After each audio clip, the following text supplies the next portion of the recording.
He just got out. The song goes out to him. Yeah! Fuck the cops.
Whoa, said the lollipop man, chocolate-covered electric jungle habitat. This is the New York Hardcore Chronicles live from Arnie Stone's kitchen in South Florida, here where it all began 230-something shows ago. Started right here. We're back. We got all our old friends with us. Everybody's, hey ho, let's go. What's going on? Yay, Scott Earth, what's happening, buddy? Happening with Silence Equals Death. Ray Hogan, Connecticut, represent. What's happening, man? Yes, West Fortitude. Fuck yes. We're looking forward to today's show. Absolutely. Let's do it again. Right. Uptown Saturday night. Here we go. Man, I want to be in Florida. Listen, I was in Arizona before this.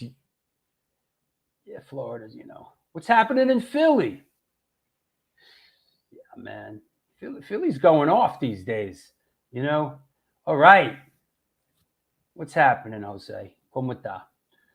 What's going on? Is that right? Yes, we're going to talk about all this stuff, Alan. Yeah, we're excited to have Gary on the show. Yep.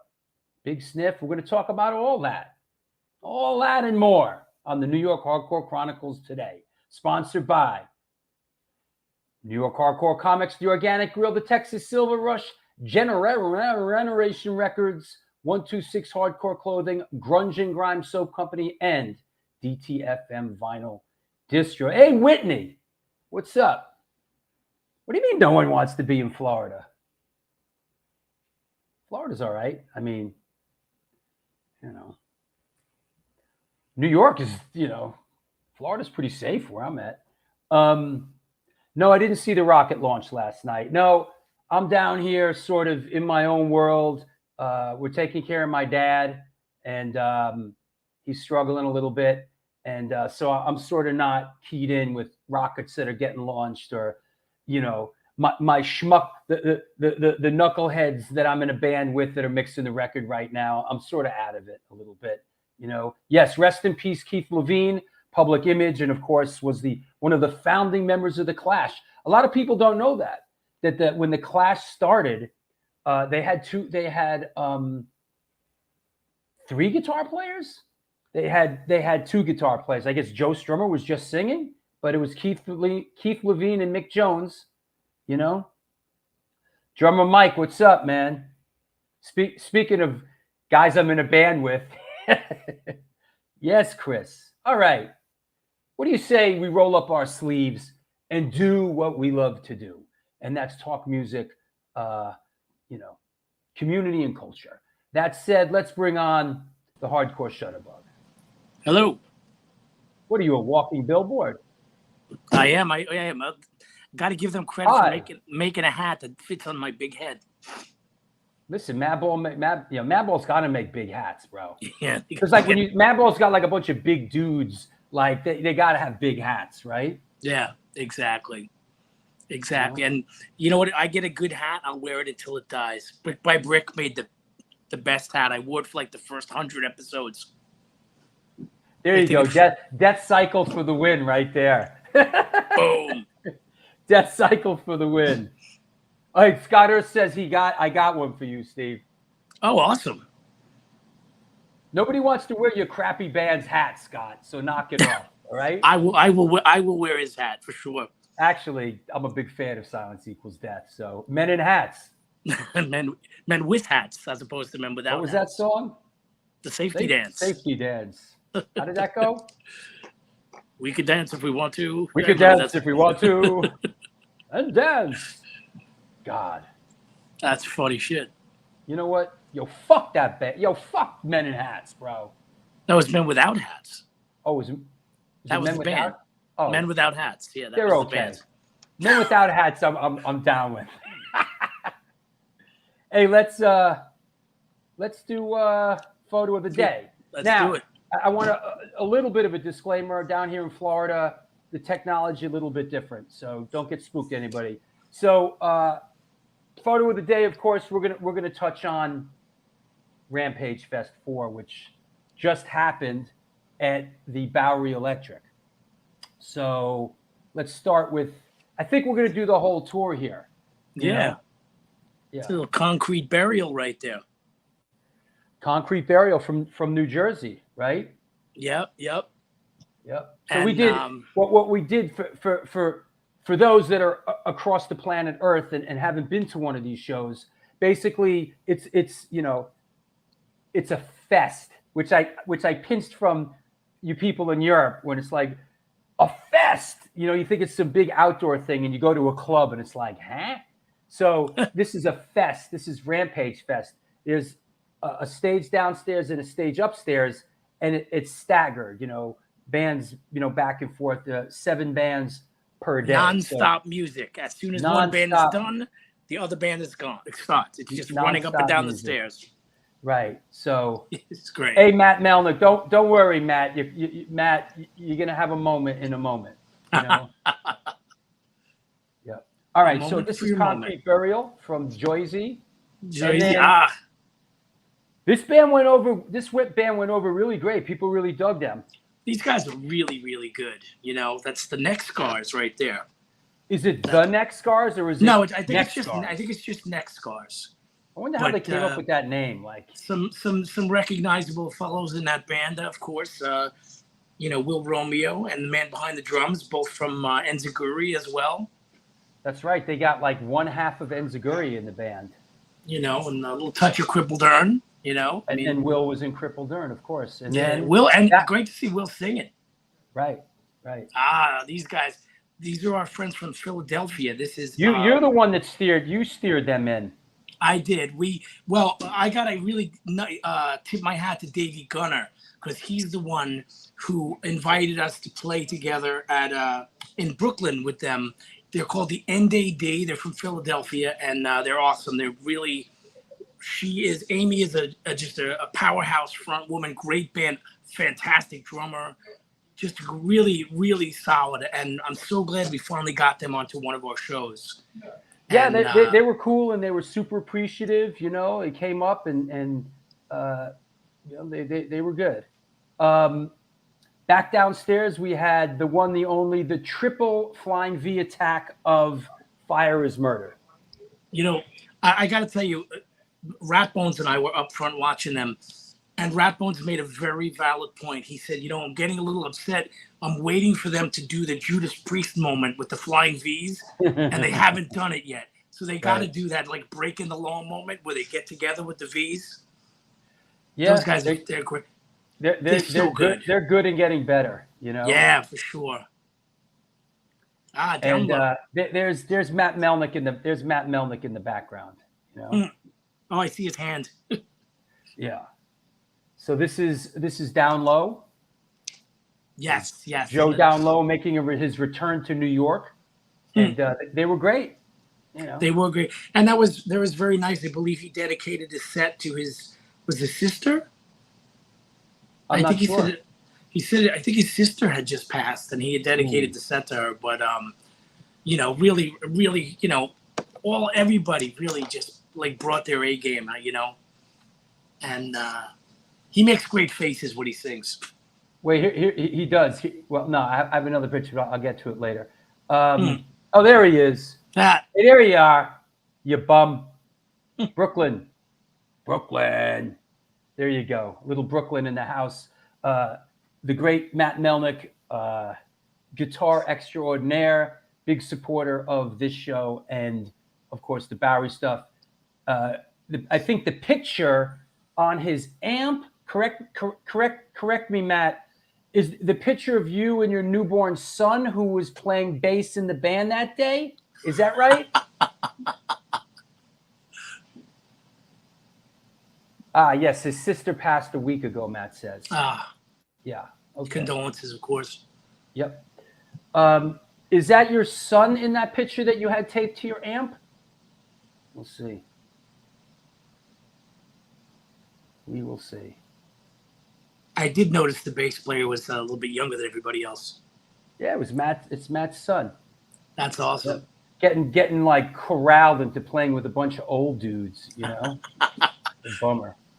And then there's the Last Stand, which took me about 300 gigs to realize that it's really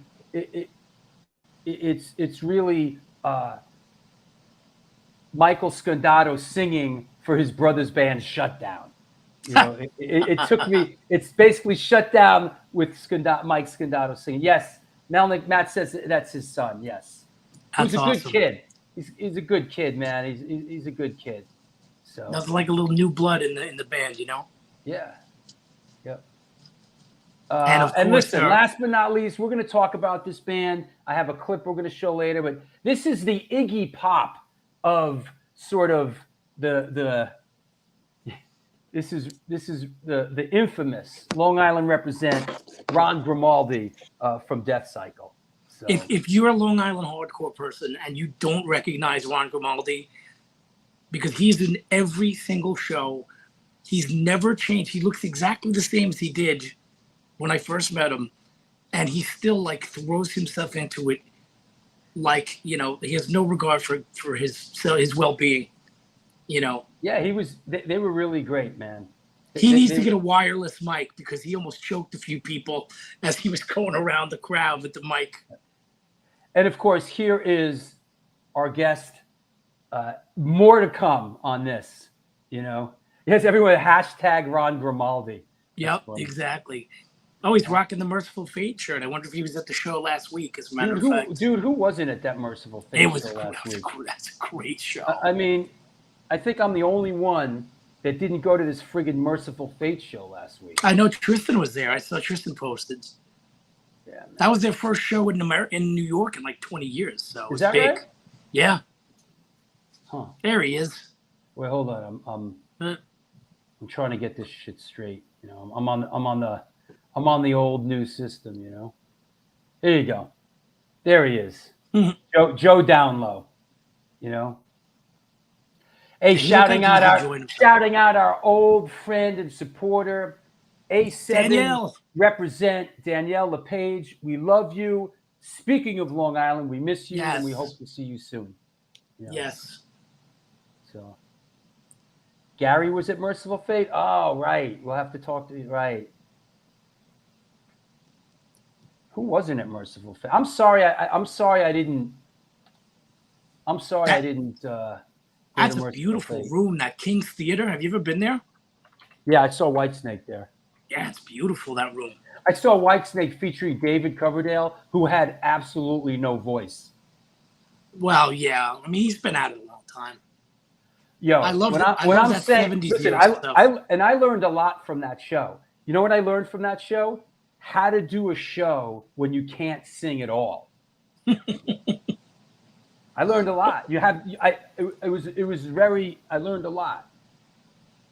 You have the other guys in your band do a lot of singing. You talk between the songs. You know, you sort of do a whole thing, and you do everything but sing.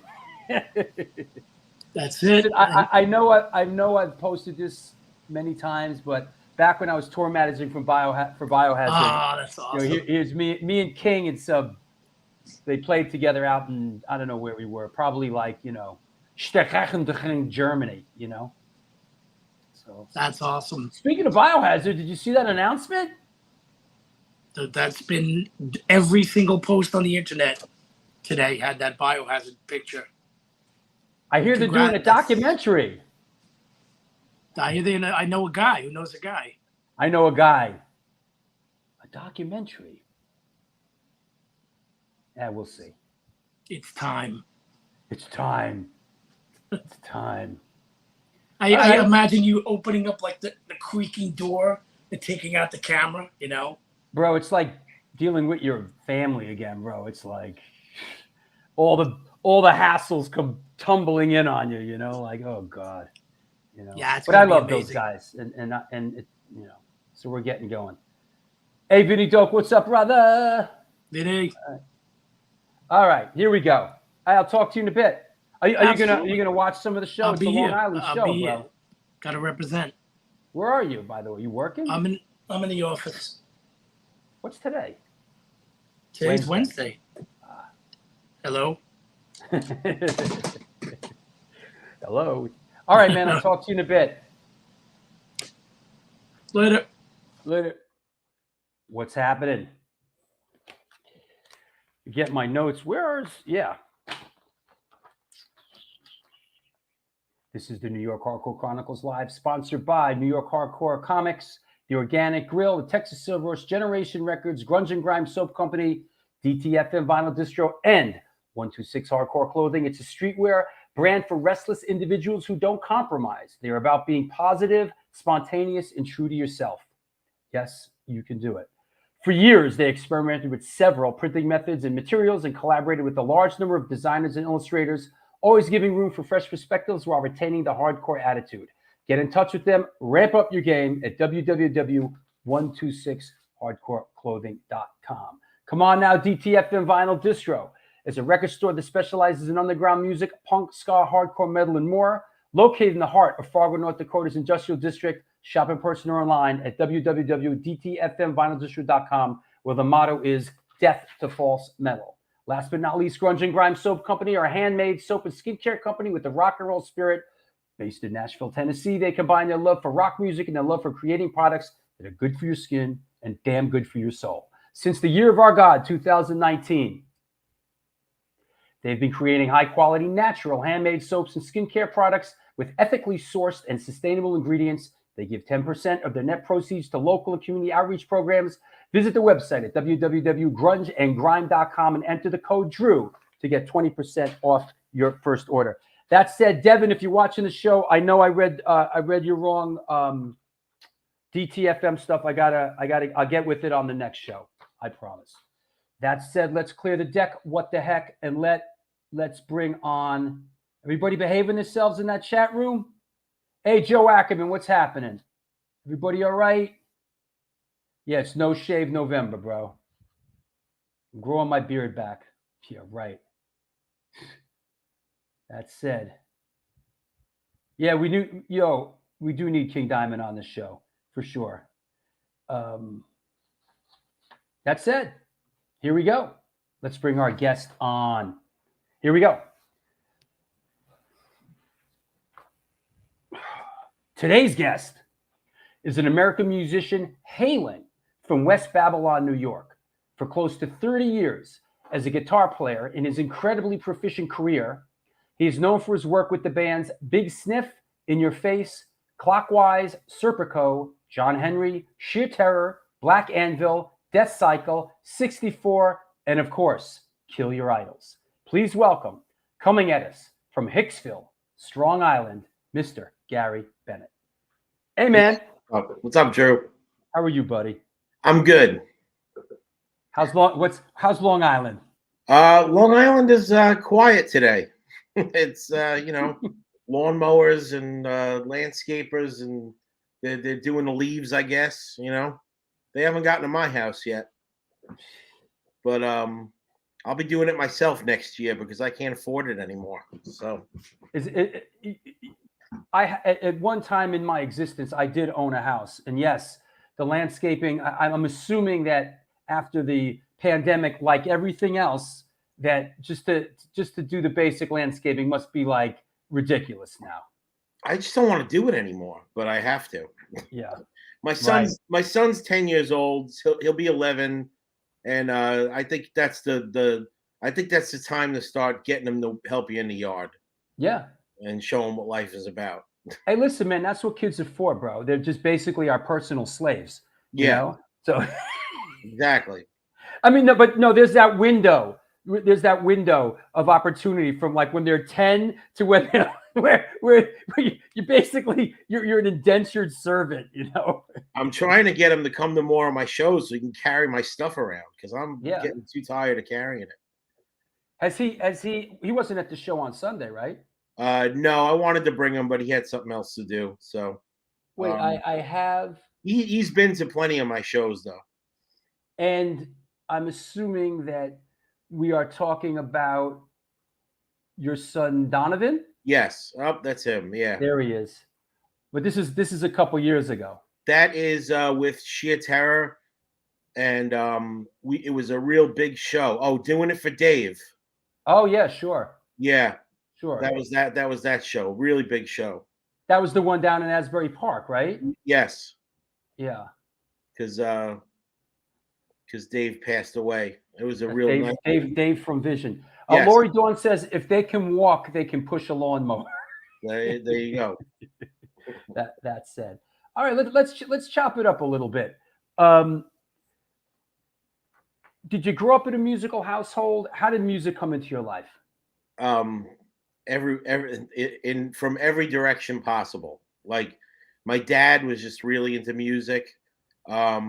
My dad was into, hard rock and like Led Zeppelin, and he liked there was always a lot of oldies and stuff around the house. My parents were Beatles fans, Elvis fans. My dad was really into hard rock, and it's funny because like a lot of punk rock people always say that and obviously I wasn't there for this part of punk rock. I wasn't there early enough, but early on it was an answer to like the corporate rock and the disco and a spit in the face to that stuff. And it's like I grew up on hard rock, disco, oldies, and I liked all that stuff. I mean, there's obviously stuff I didn't like that I thought was cheesy or whatever, but I grew up, MTV was new when I was young, and I got really into that, and I still like all that music today. I just, punk rock and thrash metal and the rawer forms of music. Actually, I got into hip hop before I got into hardcore and punk. Oh wow! And that I was into hip hop when I was 11, full on, like taping all the shows from Kiss FM, like the DJ Chuck Chill Out and DJ Red Alert. I used to tape that every weekend, and sure. What I liked about that music was it was really raw. It really was. It was it was stripped down music, and but I still liked. But getting back to your original question, though, my grandfather was a big music guy. He listened to everything from the big band era music to country music to my grandfather had Van Halen records in his collection. Wow! And I remember when we were kids, we're like, what? Poppy likes Van Halen? What the heck is that?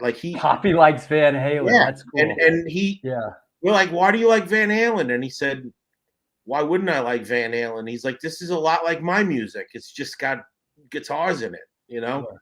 But he was right though. Van Halen was like big bands, but with heavy guitars.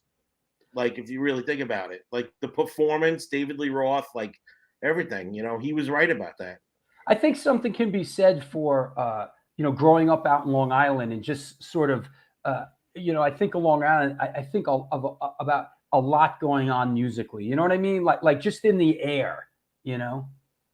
Yeah, definitely. I mean, the heaviest thing I ever heard in my life was my cousin was washing his car, and he had the speakers of his stereo pointed out the windows to the neighborhood, and it was the first time I'd heard Back in Black, Oof. and he had it so loud, and the neighbors were clearly not happy with him, and it was just the heaviest moment of my life at that point. I was like, wow, that's heavy.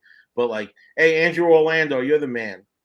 So yeah, I mean, I had cousins that were into music. We got really into the Def Leppard record Pyromania when I was a little kid. Huge record. My cousins started going to concerts, and I was like too young to go.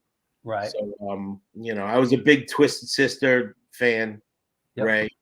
But I mean, Ray, those, we've mentioned this before, like those, and I did a thing with JJ French a while back, but that incredible circuit, there were so many clubs back then, and there was this circuit where Twisted Sister, Zebra, the Good Rats, Rat Race Choir, Crystal Ship. It was just this incredibly vibrant live music, circuit, and there was a lot of those clubs out in Long Island. Hey, Michael. Any Vinny Value story members? Absolutely. We're going to get into questions. And you post the questions at the end of the show. We sort of build to it. So keep your hat on and get ready. Those questions will get answered a little bit down the line. Well, why did you gravitate to guitar, and what inspired you to pick up guitar? So my grandfather was a guitar player when he was very young, and he learned by ear. He never took lessons. He said he had a guitar. He used to go play on Coney Island with his brother, and they used to like play, and like they would get free food and stuff, like like stories you hear from back then, Sure. And but when I was a little kid, he bought one of those Lowry organs. The Lowry, it's like a piece of furniture with a lot of buttons on it. And with those buttons you press, all those buttons you press down, right? Yeah, he bought several of them. Like he just kept buying them, and he'd get sick of it. He'd buy another one. He had one that you put like a record inside of. It was like a flexi disc, and that had the beats on it. That was weird. But he started playing keyboard because he hurt his fingers at work so bad that he couldn't play guitar anymore, but he was able to play keyboard. So he started playing, and that's what I used to do. I used to hunt and peck like Christmas songs on his keyboard, and he always used to come in and say, "That sounds exactly right. What you're doing. Those are the right notes." Did you have any piano training at all? No, I used to just climb up there, turn it on, and and get like sticky candy all over his keyboard, and he'd yell at me and whatever, but that's commendable that you could do it, because piano is a daunting instrument for a young person, man. I mean, I never got like really good at it, but like that's the first instrument I played was keyboard, and I just used to hunt and peck the notes. Like I said, I'd watch MTV, and if I liked a song, I would learn it on the keyboard, and but then one day I was up in my grandfather's attic, and he had an acoustic guitar up there that had like 2 strings on it. And it was like a big old acoustic guitar with like a cowboy picture on it.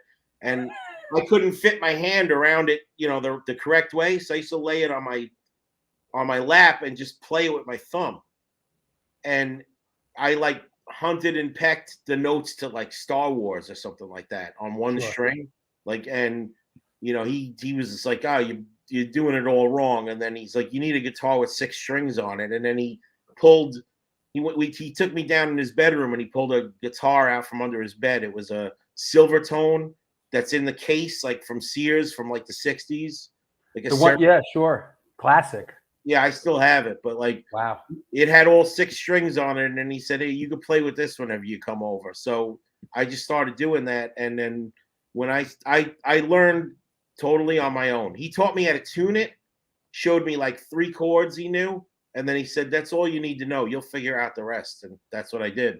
I read in doing my homework I read that your early guitar influences were Todd Youth, Dr. No, East Bay Ray, Tony Iommi, Tom G. Warrior, Piggy, Vinny Stigma, Brian Baker, and Neil Young. And that's quite a all correct. eclectic bunch. All correct. You'd have to throw Misfits in there too, because I mean, I'm the records I was listening to. I don't know if Doyle was on them or not, but whoever was playing guitar on those records, like it came to my attention, like that they weren't that even though the songs were really good, they weren't really good musicians. That's right. Technically, you know. That's right. So that was, and I wasn't technically that great either, but I wanted to play in a band, and that was I was like, you know what? I have a friend that's a drummer up the block. We're just gonna, and we just started just banging on our instruments and making noise. But that was, there I am, 14. I'm 14 years old in that picture. And you're 14, and is it safe to let me guess? Was one of the first records you bought, was it Kiss or Iron Maiden or Black Sabbath? I liked Kiss when I was younger, but when I got into metal, I kind of like ignored Kiss a little bit. When I really got into metal, like by the time I really got into metal, Kiss was doing "Lick It Up," so like I wasn't really into them anymore. Yeah. But I would say Maiden and Judas Priest and sure. Ozzy, Sabbath. That was like the AC/DC. Yeah. And then I got into thrash through friends of mine and stuff like that. And then soon after, hardcore, Right. At what age did you say, hey, is it safe to say that Big Sniff was the first band? Big Sniff is my first real band. I mean, I tinkered around a little bit here and there, but like, and you mentioned In Your Face before. I wasn't actually in Your Face, although I wished I was, because I was a big fan, and Mark from In Your Face lived up the block from me. So I used to see him going by my house on his skateboard all the time. He had a Murphy's Law denim jacket, like painted on the back, the Murphy's Law cover, and he always had like different color hair and stuff like that. And I was like, this dude lives in my neighborhood, and like I was really into them. Actually, a friend of mine that I played with in high school actually got to become the drummer of In Your Face. I was very jealous of him. But when In Your Face broke up, myself and my friend John Leonardi, who's actually in that Kill Your Idols video that you played early on, he was the original bassist of Kill Your Idols. Him and I went up the block and we convinced Mark to start a band with us. And long story short, we had a couple. It was me. It was John and a drummer, and then Mark came to me and was like, "Hey, listen, it's not going to work with those guys, but I like you playing guitar. So, what would you say if I was to get the drummer from Ludacris, Albatross, and the bassist that played on the other Ludacris record, Mike Walter, and he's in Sheer Terror at the moment?" And I was, I was like 18. I was like, "Of course, I want to play with those guys." Right. So. That's how Big Sniff came to be, and Big Sniff lasted a couple of years, and then let me just take a sidetrack here. Which guitar is this? That's a 61 reissue SG that came out in 1991. Got it. Incidentally, Mark Adams that was his guitar. He gave me that guitar for free. It's a beautiful guitar. Yeah, I had a pink Fender Stratocaster. He hated it. So that's the classic 61 SG reissue. Yes. When you can't afford to go buy a 61 SG, which is what like Frank Zappa was playing, and did Angus Young play a when that guitar came out, the ad campaign was Angus Young. Yeah, like that was right. So that's like like one of the guitars he plays, but like a Billy Biohazard played. I don't know if he played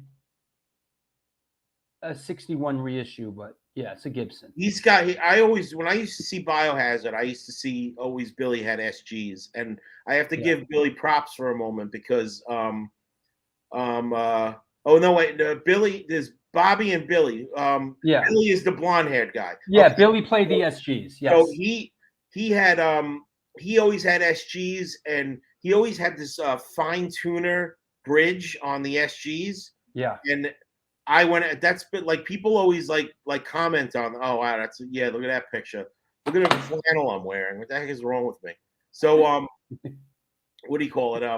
He influenced me to get that fine tuning bridge on the SGs. Yeah. I always put every single one of my SGs has that fine tuner on it. So that's Chicky. Chicky played in Big Sniff. Yes. And of course, the Sheer Terror connection comes down the line. Chicky was a part of what some consider that classic Sheer Terror lineup. Yeah. So at the moment Big Sniff started, Chicky wasn't in Sheer Terror for a little bit. Yes, I remember that. Or they might have been. I think they were playing with Zippy at that moment. Right. But then, through some course of events, Chicky ended up in Sheer Terror again, and that's when I started going to like I used to go to their practices and hang out. Right. So that's how I got to know them, and then I roadied for them a little bit. And, I was around a lot. I got to see a lot of really great shows, Sheer Terror and Fear at CBGB's. Wow. Went up and saw Sheer Terror at the Rat with the Bruisers, and I forget who else, but that was a great show. It was packed. And I don't want to skip right to Sheer Terror, but how did Big Sniff kind of play out, and what happened next? Big Sniff, we got good shows because at that moment in time, that's when they started doing stuff at that's Long Island really started to come into its own. Sure. When we started, and there was a lot of bands like Mind Over Matter, Neglect, Loyal to None, Silent Majority, all those bands, Garden Variety. Like there was just this really eclectic mix of bands that were playing all the time, and then Artie Philly started booking it at it was called Hotel Leningrad first, but then it changed its name to The Angle, and that was in Mineola, and we played there a couple of times. We played with the Upper Side there. We played with we got good shows. We played with Sheer Terror and the Upper Side at this place called Lips that Tyler King booked. Yeah. It was either Tyler booked that show. So, and Mike at that point, Chicky was in both Big Sniff and Sheer Terror, and even though the bands were really not that musically similar whatsoever, Sheer Terror being heavy and us being like kind of like more like Dag Nasty, 7 Seconds kind of music. But it did. We had connections through Sheer Terror, through Chicky. And after Big Sniff, was it clockwise happening? Well, Big Sniff put out a 7-inch on Vinny Segura's Mint Tone label, which I have to get back to later because that's the connection that started Kill Your Idols later on. Vinny and Mint Tone, but and Big Sniff put a CD out in Europe on Do It Records, and long story short, we didn't last. We broke up, and then I became very down on the whole breakup situation, and I just didn't play guitar for a year. I met a girl at that point, and I was just hanging out with the girl and not playing guitar, and I was going to shows and getting depressed after the shows because I missed playing guitar. And then that's how I ended up in Clockwise, because I was bitching to General George from Clockwise about how good friend of mine about I miss playing guitar, and he was like, well, we're about to kick out our bass player, so why don't you play bass? So I got a bass, and I got really into playing bass and like playing bass like a bass player. Mm-hmm. And that, revitalized my musicianship. That's awesome. And being in Clockwise was the best thing that could have happened to me at that point, because when I got back to playing my guitar, I was much better on guitar, even as technically, and I've never been technically as good as I want to be, but I was definitely way better and more of a writer, like more aware of what my place in a band should be. That's interesting. That kind of thing. Like playing bass, like opened up my whole world to being a better guitar player, being a better. That's really interesting. It sort of reminds me of, not to pull the Rush card, but in the Rush documentary, Neil Peart, who people recognize as, the guy was, the most amazing drummer ever. he went back and took lessons and basically relearned the instrument by holding the sticks jazz style or what. And that's pretty much what he says is having such a new approach to the music was really beneficial for him. He sort of relearned it. I know it wasn't a different instrument, but it reminded me because he went back and sort of went back to the basics and relearned it, and then it gave him a really new, fresh, and unique approach. Right, I could understand that completely because, I mean, far be it for me to place myself on a musical scale of Neil Peart or anybody in Rush, but just doing different things and trying different things, is the best thing you can do. Like Kill Your Idols is one kind of music. Sheer Terror is another kind of music.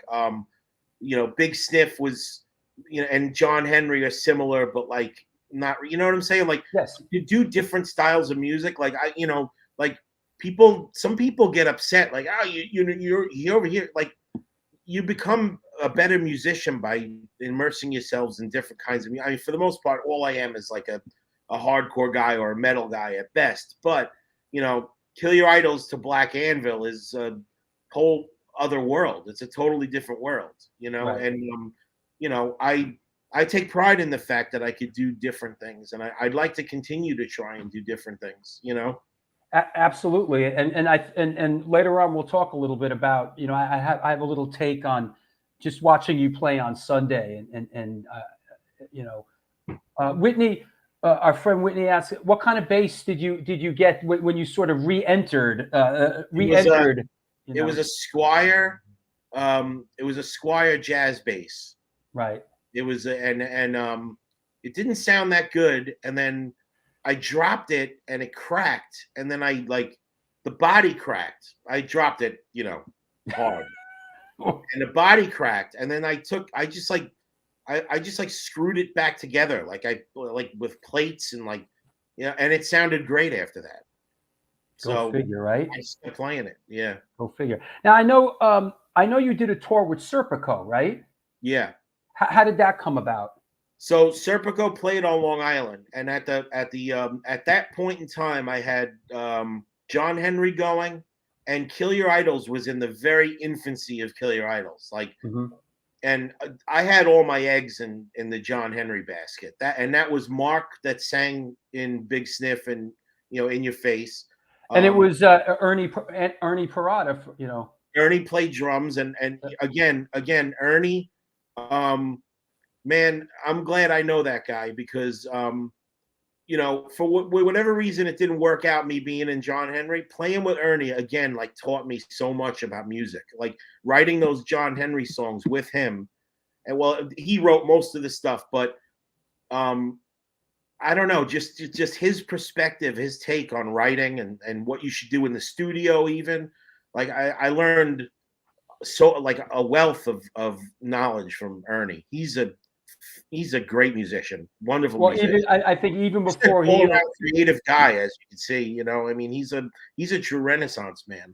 I mean, even before he arrived in Clockwise, he was in Gilligan's Revenge and Token Entry, right? All this happened before that. Black Train Jack, you meant to say? Black Train Jack also, yeah. Yeah. Yep. Gray Area, you meant to say probably. You said Clockwise. Oh, I'm sorry. It's all right. Oh yeah. John Henry. I'm sorry. My bad. But what do you call it? He's just incredible person to work with. And but that was Mark, Ernie, and a guy named Joe Groon, who was the bassist of Big Sniff right before we broke up. He was actually trying to keep the band together with us, and it just wasn't working. But he played on the first Gray Area record too. But so I had all my eggs in the John Henry basket, and Kill Your Idols started really strangely.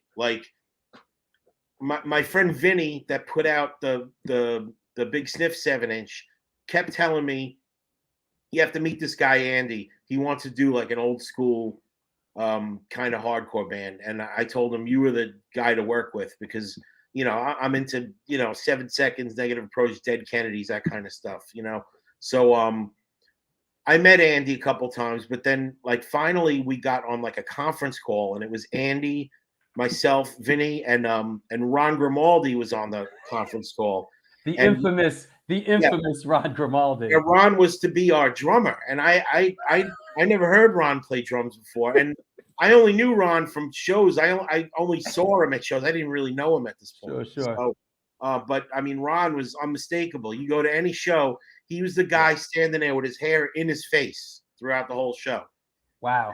A very mysterious character. But so to hear him on the phone, and you know how Ron talks, very enthusiastic when he talks. Sure. I was like, wait, you're the guy with the hair in your face, the shows? Like, you know? You're that guy? Yeah. Wow, you're so friendly. Like, you know, you don't look friendly in real life. So we're talking, and you know, we were talking about the music we like, and I mentioned we were talking about a lot of old bands, but then I mentioned Voorhees, like one of the new bands that I at that time they were new, that I had gotten into, and Ron was like, oh, I love Voorhees, you know, and Andy was like, yeah, I like Voorhees. So like we should do a band like that's like that, like fast and old school, whatever. So it was me, Ron, Andy, and I had gotten my friend John that I went to school with, that's in that original video you showed, to play bass, and it was kind of terrible. It was pretty terrible. It was really disjointed all over the place. Ron is only an okay drummer, you know, and he knows this. But what do you call it? I was listening to one of the practice tapes one day, and it had something. There was something about it that sounded really right, you know. And all we were doing, we had 2 originals. We were doing all Negative Approach covers like that. We did more Negative Approach covers than we did originals. But hey, listen, can't go wrong with that. Yeah, I think we might have done an AF cover and a Minor Threat cover. Like we were just doing covers and a couple of originals. Now this is in my archive. This is the first flyer that comes up from October 19th, 1996. Yeah. At where is this? That's at the People with AIDS Coalition in Lindenhurst. I want to say that we played there a few times, but I want to say that you know what I just realized? Excuse me, that I never knew. What's that? That PWAC stands for People with AIDS Coalition. Yes. That was the organization. I never knew that. I believe that's how they swindled their way into doing shows there, because they were like, it'll be benefits for People with AIDS Coalition. So wow. That's how they I never knew that. I never knew what PWAC stood for until just now. That was one of the greatest places to play shows. I mean, Fugazi played there. Wow. Everybody played there, you know. But they had a room in the back. I want to say this might not have been the show, but I remember Kill Your Idols played in the back room, and it was the only show we played with Ron on drums. At this point in time, we had already gotten a new drummer, but he couldn't make the show, so Ron played drums. We had to go with Ron Grimaldi. Yeah, we had to go with it. But I mean, you know, Ron was good enough, but just we wanted someone faster. We wanted someone a little more, you know, professional. So I mean, we had Ron, we had this guy Dave, we had Jim Conaboy, and with each drummer, no disrespect to the older drummers, but with each drummer, I feel like we, you know, got more and more professional sounding. You know, there was an evolution. Yes. Here, you know what? You might be. This is interesting. Lenny says it's a shame that the PWAC closed the way it did. Gary can tell you why. Maybe is there an abbreviated version as to the demise of the PWAC? Basically, Cablevision moved into the building next door, and that was it. Cablevision saw to it that there was no shows there anymore. They can't. You know, they got there was cops called. Everything you could think of, fire marshals, all that stuff. You know.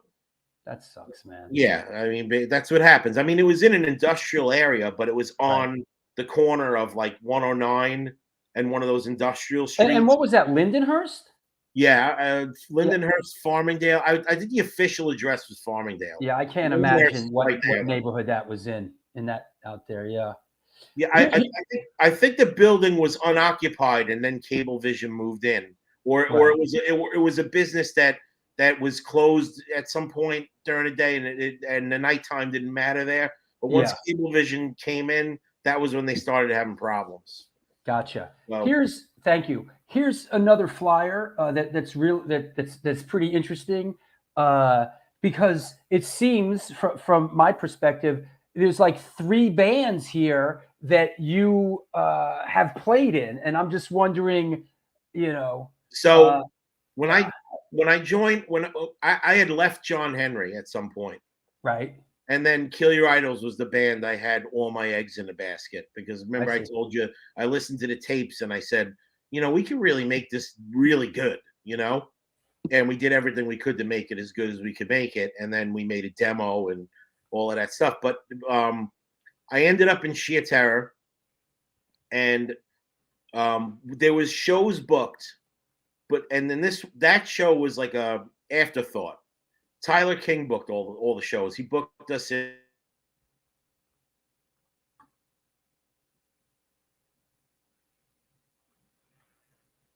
Uh-oh.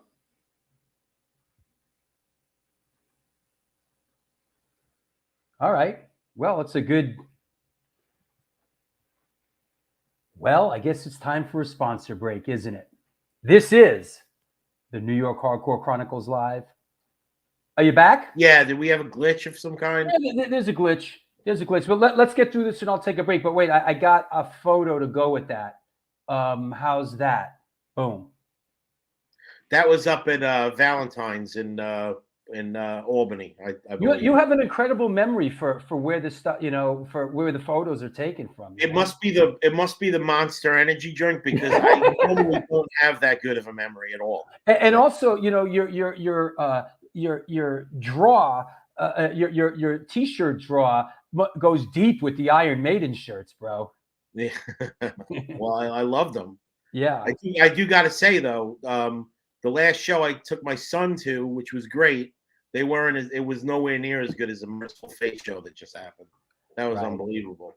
But getting back to that flyer. Yeah, here we go. Here's the flyer. I'm sorry. So that was an afterthought show that was put together last minute. And the place was so small, they had to take the pool table out to fit people. And people actually didn't get in. And this is called Dr. Shays. Yeah. In once again in Lindenhurst. It's on Wellwood Avenue. It was really crazy that they did this show. But $3. And this was one of the wildest shows I ever played in my life too. Wow. But that's awesome. Paul said, "Yeah, Kill Your Idols could play, but I would appreciate it if you didn't play guitar in the band that night, because he's like, I think that's stupid when guys play in one band after the other, the same members." So I agreed not to, and we had a second guitar player, so he just played the whole show. I see. His name was John Abarno, and he did fine. And you were out of John Henry at this point? I was. They had another guitar player named Phil, who was actually also in Clockwise, and they were continuing on without me. But it was cool to watch both of those bands from the audience. It was cool to watch Kill Your Idols from the audience. The other guitar was missing, but they did good. And then I played in Sheer Terror, and it was cool. I played in front of like people I went to high school with and everything, and they would, they'd never come to any shows, but they went to that show because they liked Sheer Terror. Yeah, and is this that era? I know we're skipping around, and I know your tenure in Sheer Terror, you're sort of like you've been in and out a bunch of times, right? On and off again since '97, I guess. Right. But this is a more recent picture. Yeah. And the only thing that's different here is Jason Carter was a bass player at this moment, and now Brendan Poire is the bass player now. Got it. So this is a few years ago, maybe 3 years ago. 4 years ago, maybe. Got it. And you see, let's as we're sort of in Kill Your Idols land. Here's another cool one. This is a flyer put together by Gary Gilmore, right? And Yeah, that's him. yeah. Wrong way. And so this is ABC No Rio, which is another down and dirty show, Yeah. Awkward Thought. Yep. That's Franco. Yeah, John Franco. Awkward Thought was great. I like them. Yeah. And now we're sort of doing a little bit of a tour here as I have these flyers because I'm working on the new book. So all these flyers are kind of at my. We played ABC No Rio a lot, and we actually got to play CB's a lot.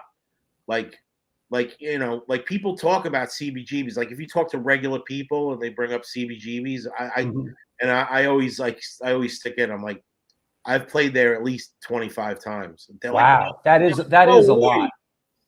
Well, between Sheer Terror, Kill Your Idols, Serpigo, right. Clockwise, I always manage to get my ass up there.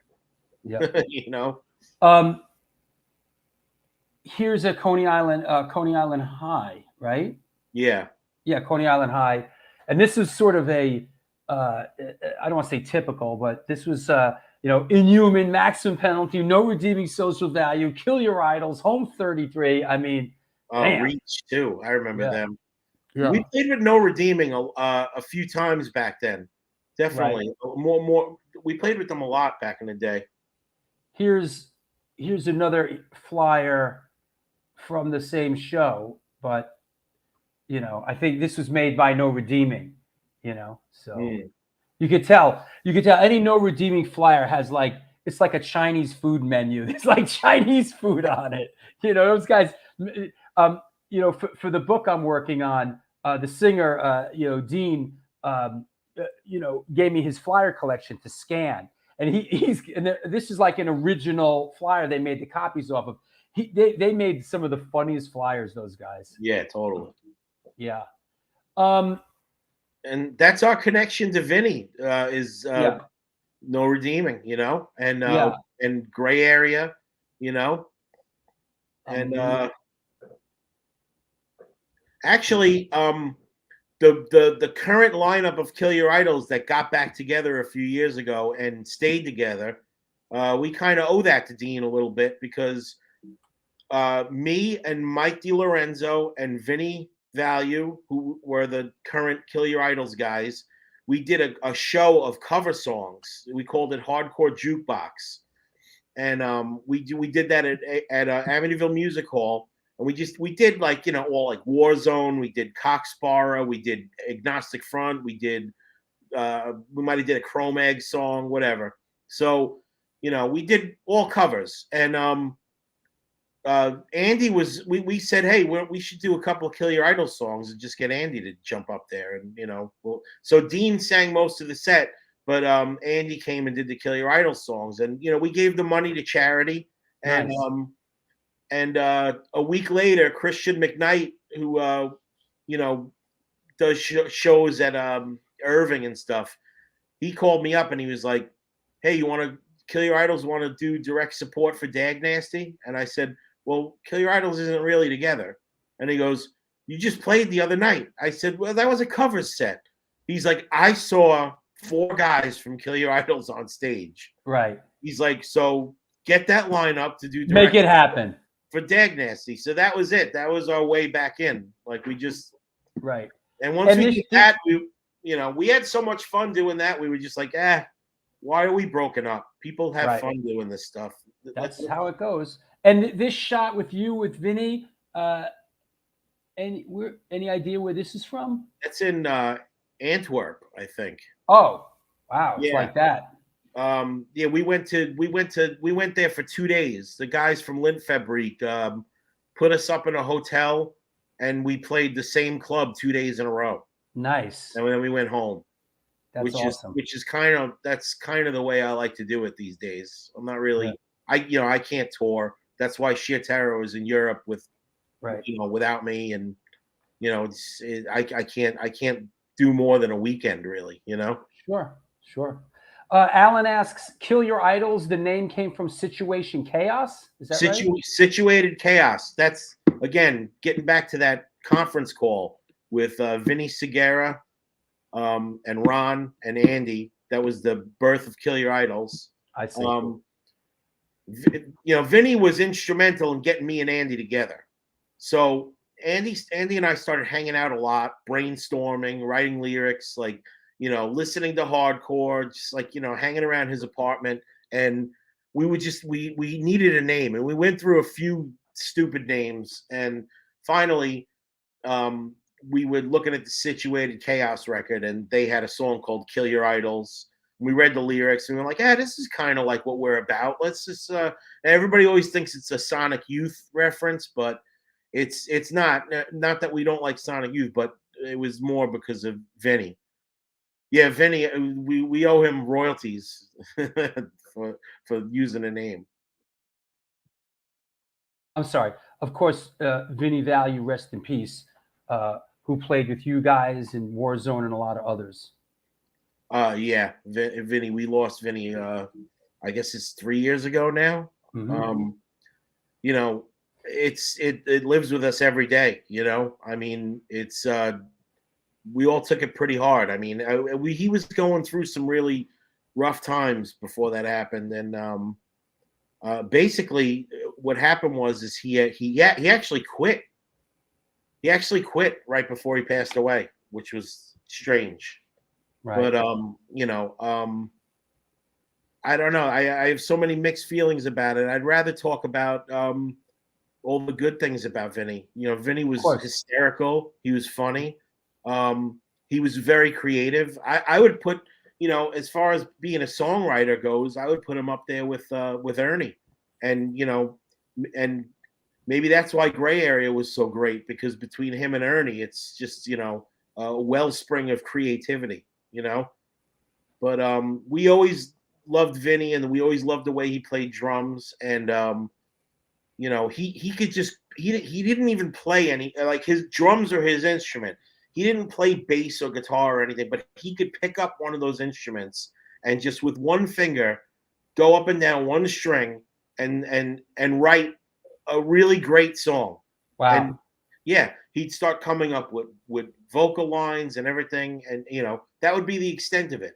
He could have a one-string guitar in his room and never change the string and never set the guitar up or nothing. And he would write better songs than I could write on That's incredible. I'm always amazed by drummers that write like music for the whole band, whether it's like a Danny Schuler from Biohazard or Steve Gallo, or Vinny Value, like drummers that can, beyond just playing drums, can actually write for the whole band. It's crazy because he had a very good sense of melody, and what was Vinny like a Neil Peart or something like that on the drums? No, he wasn't, but he was perfect for the bands he played in. I would have to say, like, even when he was in Warzone, like Warzone kind of like hit like a weird rough patch where like they put a bad record out and people weren't into them anymore. And then when they came back on Victory with Vinny and with Todd Youth, sure. I mean that was a Todd Hamilton, yeah. And Todd, yes, that was, to me, that was the best Warzone lineup, I think. Boy, respect to the old guys, but no, absolutely. They enjoyed a resurgence, at that point with Vinny and Van. And of course now, yes, Charlie Benante is another one. Gene Hoglan's another one. Steve Hanford with Poison Idea. Yeah. I'm not surprised. Absolutely.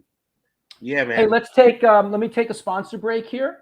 Sure. And we'll come back with Women of the Pit, and we'll do something together, and we will continue on in our journey. We'll talk a bit about Black Anvil and a little bit into the future, okay? Cool. See you in a bit. Well, there you have it. This is the New York Hardcore Chronicles Live. How about a word from our sponsors? Since 1992, Generation Records has been a mainstay of the New York metropolitan area music scene.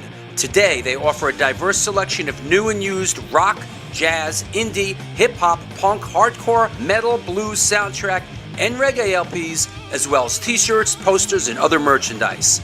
They buy used record collections of music memorabilia and will pay you top dollar for them. House calls made for large collections in the tri-state area. Call or email generationrecords@gmail.com and follow them Facebook and Instagram.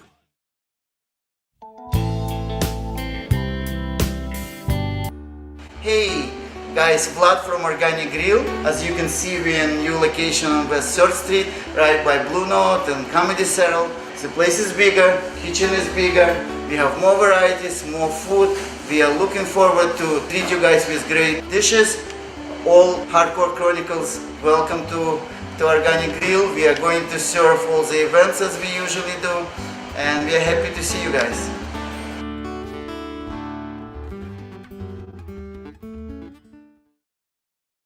Peace, what it do? Welcome to NYHC Comics at 117 Main Street, Dobbs, Surrey, New York. I'm Debo the Pro with my homie Lee Farley. Welcome to the spot.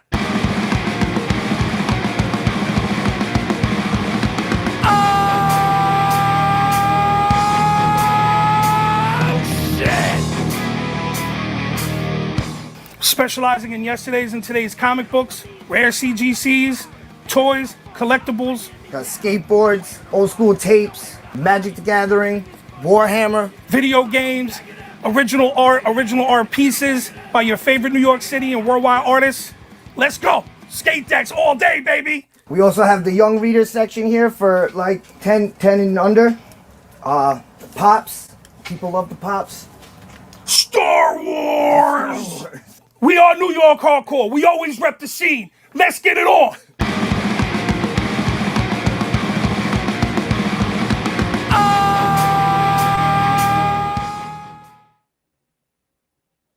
Damn straight. This is the New York Hardcore Chronicles Live. And our guest today is Gary Bennett from Kill Your Idols, Sheer Terror, Deathcycle. A lot going on. I want to mention a couple of things. The next bunch of shows. How about this Sunday? I'm excited about this one. This is an old friend of mine. He used to play drums in a band called SSD Control, or SSD. Coming up on Sundays, Chris Foley. This is a guy I was in the trenches with. Lots to talk about with this guy. I mean, I have a connection with him. You know, of course, you know, the first hardcore show I ever saw was SSD Control. That was the third show. And yeah, this is going to be great. This is going to be a really fun trip down memory lane with you know, sort of like SSD Control's secret weapon. You know, a guy that you know, you think of SSD Control, it's always Al Baril or Springer. You know, a Jamie. Chris Foley was the secret weapon of SSD Control. And then show after that, Brooke Smith will be on the show. Of course, she has a new book out called Sunday Matinee. And as an actress, she was in Silence of the Lambs, Ray Donovan, Grey's Anatomy, Big Sky. This is going to be very cool. Wednesday, November 30th, old school A7 represent RB Corbett from Even Worse, currently the Bush Tetras and Highly Effective People. Sunday, December 4th, John Monty from MOD, Ministry, Mindfunk, and a couple others. How about David Godless on Sunday, December 11th? Excited about this one. Yo, this guy took so many great pictures, man. Dead Boys and Blondie and the Ramones. We're going to be going deep on this one. So, you know, strap in. And speaking of going deep, how about Jersey Metal on Wednesday, December 14th with Frank White, photographer, and Alan Tecchio, publisher, author, musician, Hades, and nonfiction. And here's a show that we have yet to announce. We're going to announce it right now. Wednesday, December 21st, from Bold and Crippled Youth, Matt Warnke will be on the show. So getting down, going deep. Matt from Bold will be on the show. So we are excited about that. Make sure you stop by, you know. Yeah, the Chris Foley show is going to be great, Astoria Lou. We're super excited about that. That's this Sunday. I should be back in New York for it. We'll see. It depends on how my dad's doing. So I'm supposed to fly back to New York on Friday.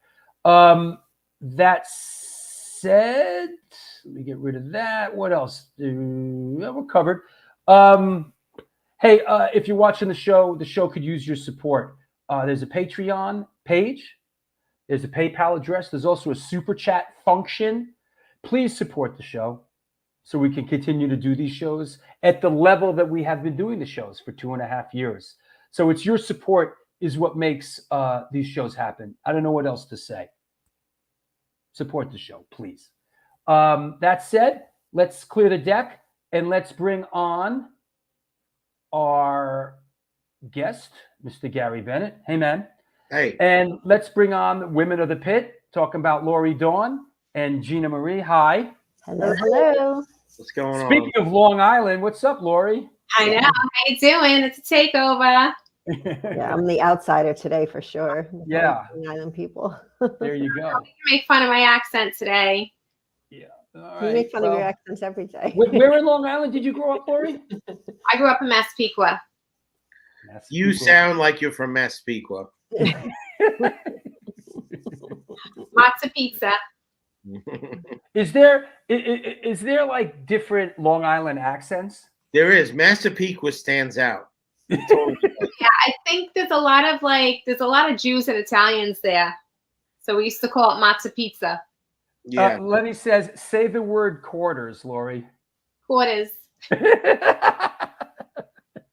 There you go. Yeah, I'll show you the difference. Quarters. You know, it's like, I guess it's the kind of thing in Long Island, like if you're there and you live there, you see these sort of little idiosyncrasies. It's like being in Japan long enough. You start to recognize, regionally where, at first it's all Japanese people look the same.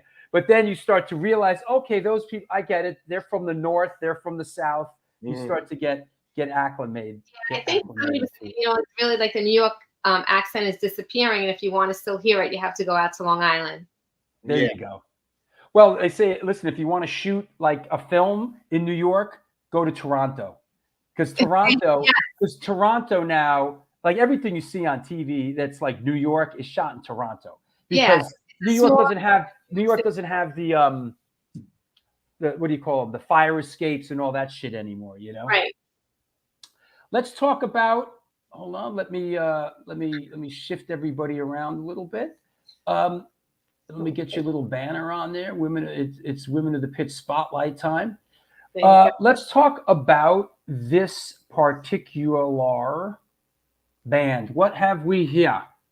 Okay, so this is a band that actually Gary put on my radar called Family Dinner, which is a melodic Family Dinner. Is that how you say it, Gary? Family Dinner.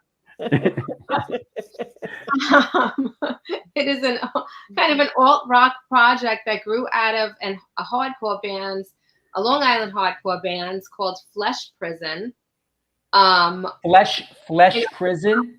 Oh yeah, and the other one, Cop Sucker. Cop Sucker. Yeah, so these are Long Island hardcore kids that grew up and are heavily influenced by bands like Kill Your Idols, as well as, bands of the 90s, like Sheer Terror. And, I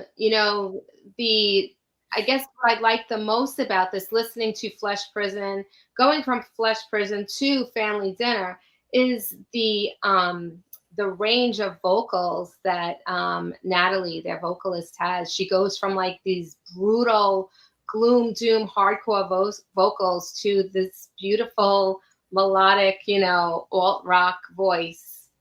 So it's very, very impressive. You wouldn't even think, listening to the two bands, that it was the same singer. Now, Gary, have you played with them? Are they your friends? Like, how did they come across your radar? We played together at How'd they come across your radar screen, Gary? We played Wildfest together. Actually, not Family Dinner, but Flesh Prison played with Kill Your Idols and my other band, my short-lived band 64. And they just, they really crushed. So yeah. Flesh Prison. And then I was turned on to Family Dinner from, again, the singer of 64, Mark, who was also the singer of John Henry and Big Sniff. There's my connection to him. But he had seen them a couple of times out in Long Beach, and he told me, we really have to play with this band, Family Dinner. So I haven't actually seen them live yet. I've only listened to them on the internet, but they're great.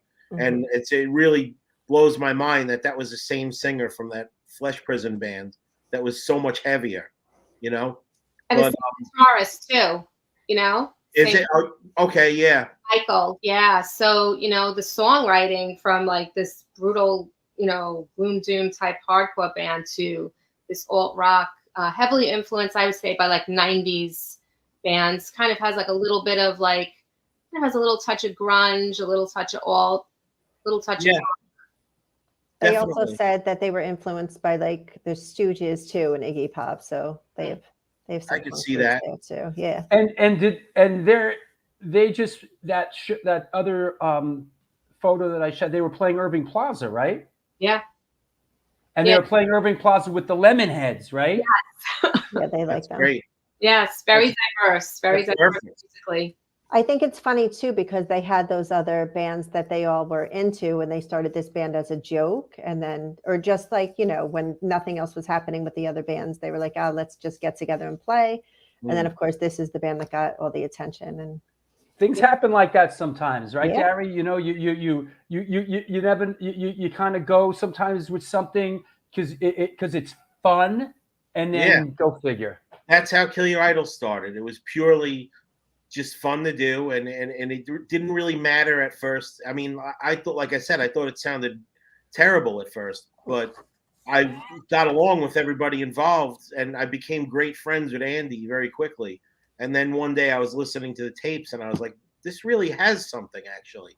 But I really like that, though, how you could jump from one type of music to another and do it equally as good. And it goes back to what I said before about, like, to me, that's being a musician, like doing things that are out of your box and exploring other things. And you might not even be good at it at first, but you plug away at it, and and not everyone can do that Yeah. or is allowed to do that. I mean, in the regards that there's a lot of musicians and bands out there that are really sort of, I don't, for better or worse, that it's not a critique, stuck doing what they do. They won't be an artist or a band won't be accepted, doing anything else. So people are fortunate when they could do eclectic music and do arts eclectically.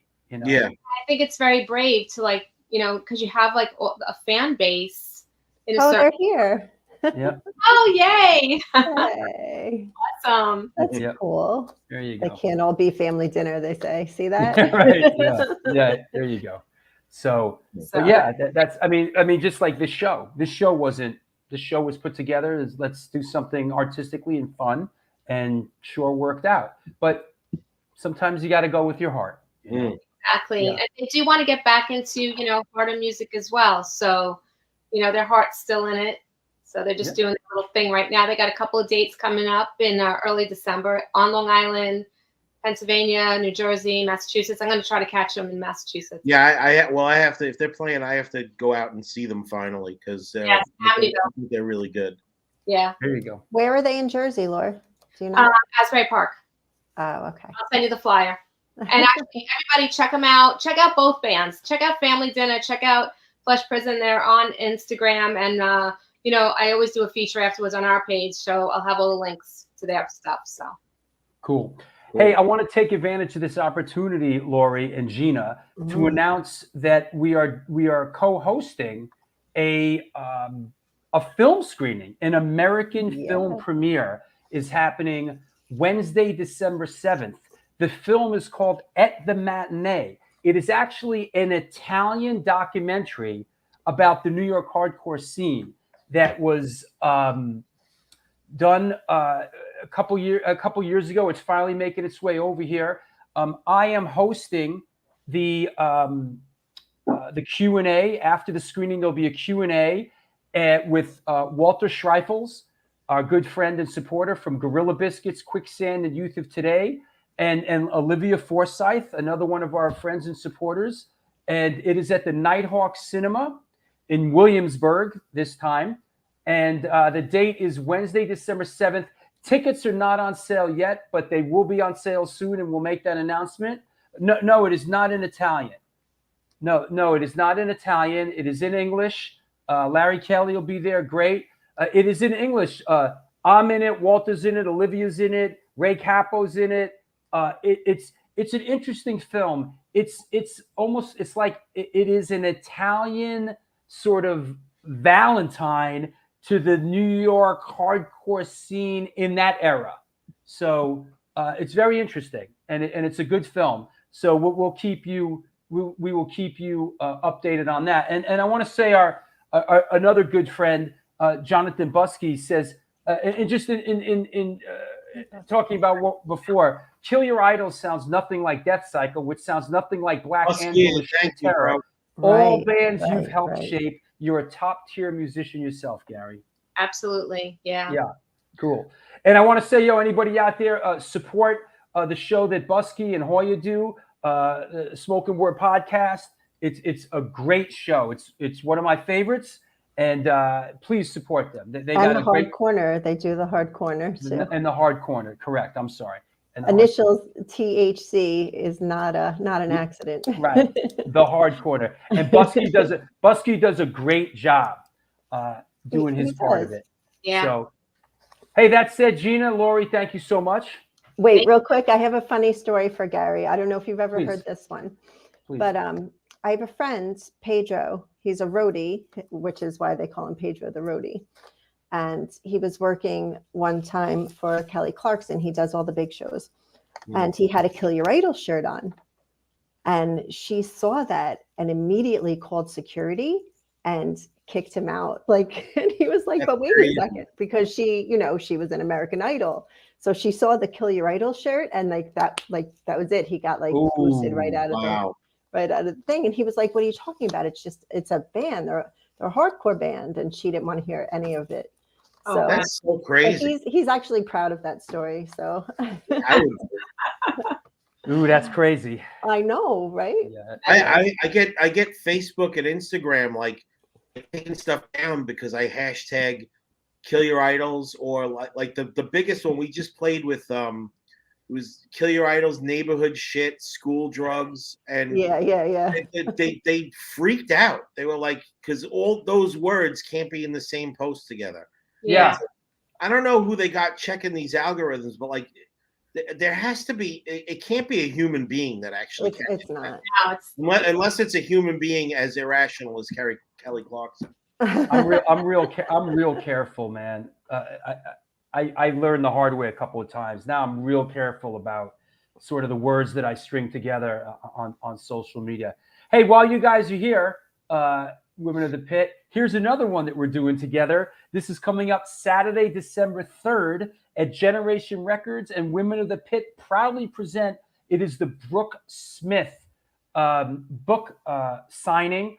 I am moderating it, the Q&A with her. The book's called Sunday Matinee. This is going to be a fun event. This is on a Saturday at 5:00. Actress Brooke Smith, who was in the hardcore scene back in the day and has this book coming out. And you guys are co-hosting it with me. Yeah, we can't wait for that. And also, I can't wait for that show. You're going to have a show. What is it? She's on Sunday, the 30th, right? Yeah. So, yeah, I'm looking forward to that. Sure. Forward to that one. We have the Holiday Slamboree. We're just partying the whole season through. There's a lot going on. There's a lot going on. All right. Thank you, Lori. Thank you, Gina. We'll talk to you soon. Thanks, Joe. Thanks, guys. See you later. My Bye, pleasure. guys. Take Bye-bye. care. Well, there you have it. Women of the Pit. That was cool. Hey, can I take this opportunity before I forget to just throw some props out there? Please. Okay. First and foremost, Blackout Records, Bill Wilson. If not for him, I would not have this laptop that I'm speaking to you on, because he was sending me artwork for he's reissuing all of our back catalog, Kill Your Idols back catalog on vinyl. So I could not look at the artwork because my computer doesn't work properly and my phone wouldn't look at it. So he literally mailed me this computer and said, Merry Christmas. And now you have a computer to look at the art. So thank you, Bill Wilson. And thank you for everything you've done for me and Kill Your Idols through the years. And also, I got to give a shout out to my friend Jay Banks, who commented on here earlier. Jay Banks was actually he was the guitarist of Sheer Terror before I was. And he was also in Cause for Alarm in the Victory years, where he did 2 Cause for Alarm records. And I would be remiss not to mention how much an influence Jay has been on my guitar playing. Wow, So I want to give props to him. that's And awesome.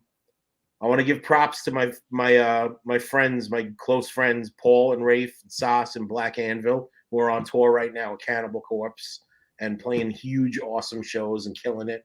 New album, Regenesis. It's just good stuff. It's the first album I'm not actually on, and so I could speak objectively when I say it's really good. So Let's, if you're done, let's talk a little bit about Black Anvil. sure. I know, we've talked previously, and although you're not out there on the road with them, you tell me you speak to these guys all the time. These are your compadres. Every How night. did this project come to be? And give us a little perspective on it. Black Anvil and Deathcycle were born in the van of Kill Your Idols tours. Okay? Black Anvil basically came to be because Rafe and Paul were really huge Merciful Fate fans. And I actually wasn't. It was Merciful Fate King Diamond. I really wasn't into him when I was younger.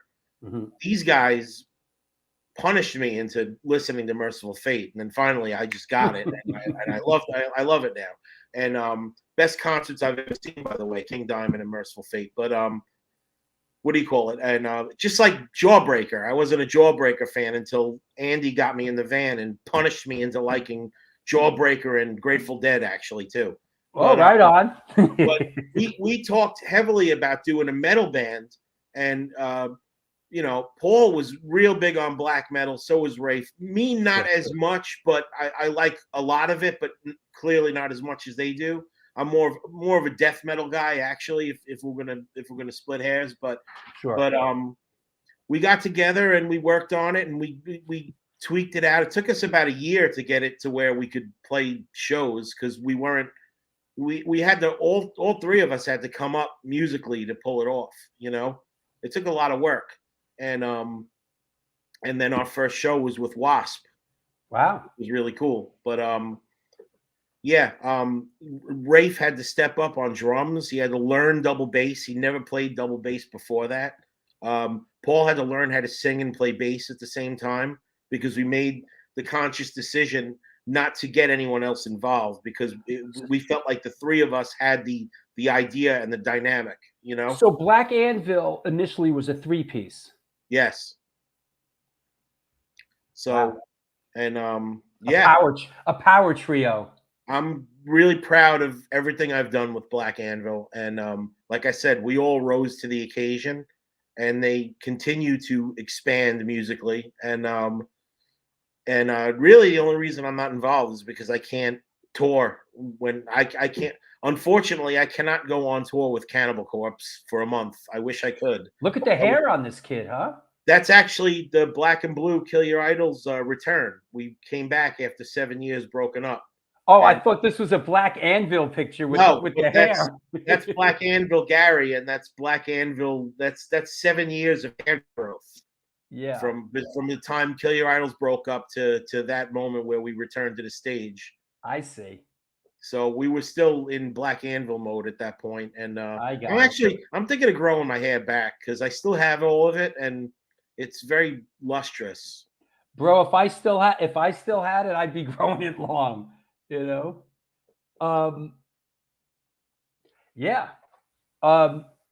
Deathcycle was also born in the Kill Your Idols van. Yes, go ahead. Ron rode with us all over, and I always. Ron was in a couple of bands singing. I always liked the way he sang and the way he presented himself. And I said, we have to do something that's a little heavier. And again, the first Deathcycle recording has Ron on drums, because it's just me and Ron. And it's very punk rock. It's very loose. It's not as metal as what you saw on stage the other day. But it was the first thing we did. It was a demo.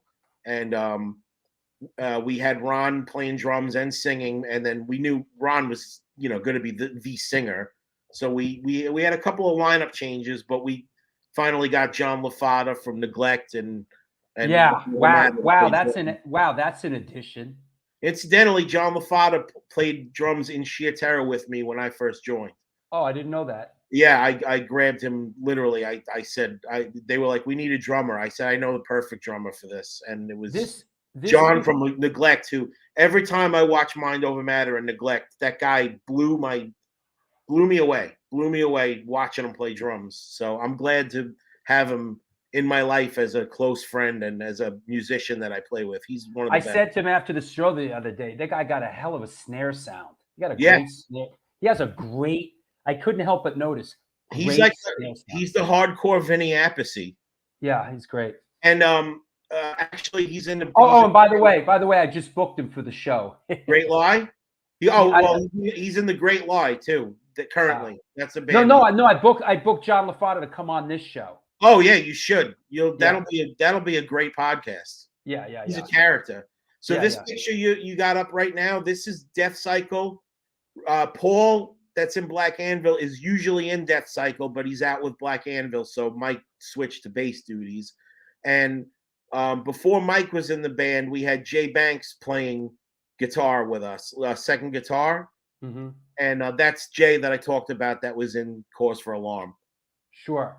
And you know who turned me on to Black Anvil was Michael Alago, who I did the film about his life. He loves Black Anvil. He totally loves Black Anvil. He fucking loves Black Anvil. I was still in the band when he started talking to us, and I think he said something like Black Anvil reminds him of early Metallica. Yeah. Not musically, but something about the way we present ourselves. I don't know what. No, he was absolutely all in. Loves Black Anvil. He's the one that, that turned me on to it. Yeah, nice guy. Yeah. I ran into him at. I went to go see Anthrax recently. I ran into him there. It was good to see him. Yeah. So that kind of brings us up to speed on band wise, and I want to play a clip. Let me find this clip from Deathcycle the other day.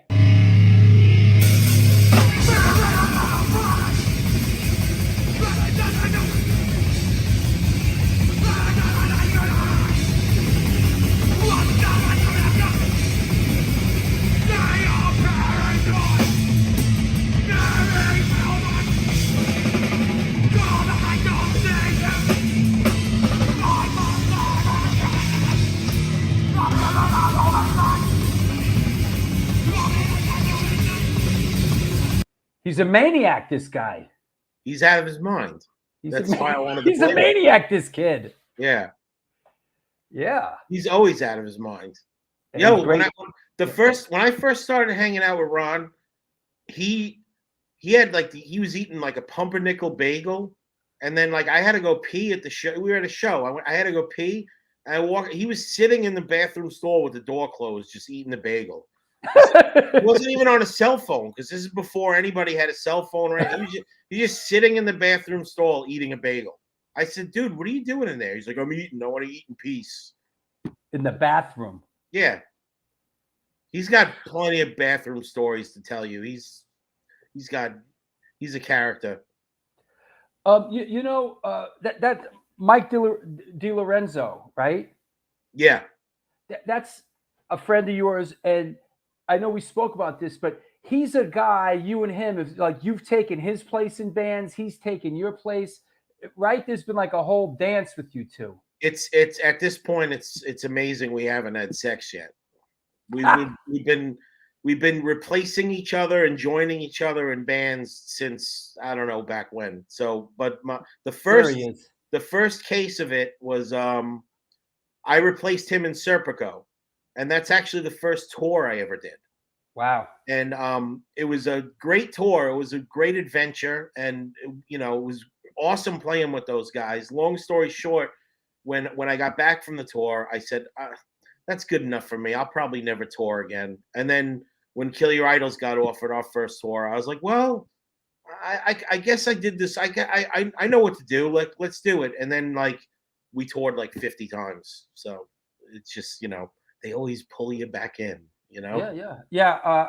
I went to Chiller, with the Story of Lou, and we bumped into Mike, at Chiller out in Jersey. We go out. Me, Alago, and Astoria Lou go out to Chiller usually, and just kind of walk around and see friends, and we enjoy it. It's something we do together. Yeah. I want to ask you about. Let me see. I'm trying to find a more recent. Let's just a somewhat recent. I'd say I'll go with this. Just use this. Just use this as a reference, okay? Because I want to do a little monologue, right? Like this one, right? Somewhat recent, right? Yeah, so that's it. I think that's in Antwerp.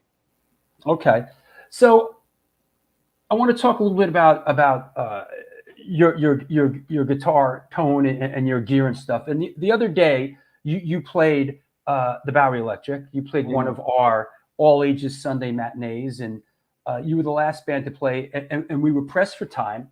And you guys, start setting up, and it's a bit hectic, because we're on the clock. And I go upstairs to make sure everything. I come down, and I'm watching you set up, and very slowly and meticulously you're setting up. And I'm watching him, and I'm going, this guy, like, where's this going? And you slowly open this up, and you take out waters, and you give waters to the guys, and then I'm looking at my watch going, come on, dude. And then you finally pull the guitar out and plug it in and just strum it. And I just go, yeah, I get it. 100%. 100% I got it. And just the confidence you have in your sound and where you're going with it, it all fell together right there. And I told you this as soon as you played. You have a great guitar tone. Well, thank you. I hear a lot of bands, man. I really do. But your guitar tone just reeks with confidence. Could you tell us a little bit about how you've arrived at sort of that sound and what you're using? Well, first of all, I have to apologize that it took me so long. It's less about the fine details of my setup and more about the fact that I'm 100 pounds overweight and I can't move around that quick. And my knees ain't working like they were. So I got to lose weight pronto, and then I'll be quicker. But okay, my guitar tone. I was impressed. Well, thank you. I'm glad. I got to get my son to help me set up. That's what I got to do, because he could get low and plug everything in. But I use my standard setup is a Marshall head. That's a high gain head, but I have it set up so it sounds like a JCM 800 straight through. I see. I like the dry straight through tone, like Angus Young tone. Right. But then I drive it with either a Rat distortion pedal that's always been, something I've used, or Marshall Governor is another pedal that I'm really, connected with, as far as I like that more so the Marshall Governor, but Rat is like a Deathcycle thing. Right. I need the dirt for Deathcycle. And is the volume on your guitar very, very loud? The guitar itself, the volume is 10. The tone is probably rolled off a bit. I usually roll the tone down low. Like I take the treble out of the guitar a little bit. That's something I learned from Tom G. Warrior. Turned his guitar almost down to 0 on the tone. That's how he got his sound. The combination of that and a tube screamer and a Marshall. So I'll say, have you always been the other day, for those wondering out there, Gary was playing through one of our Fryette cabinets, and sounded really good. Have you always been a Marshall guy?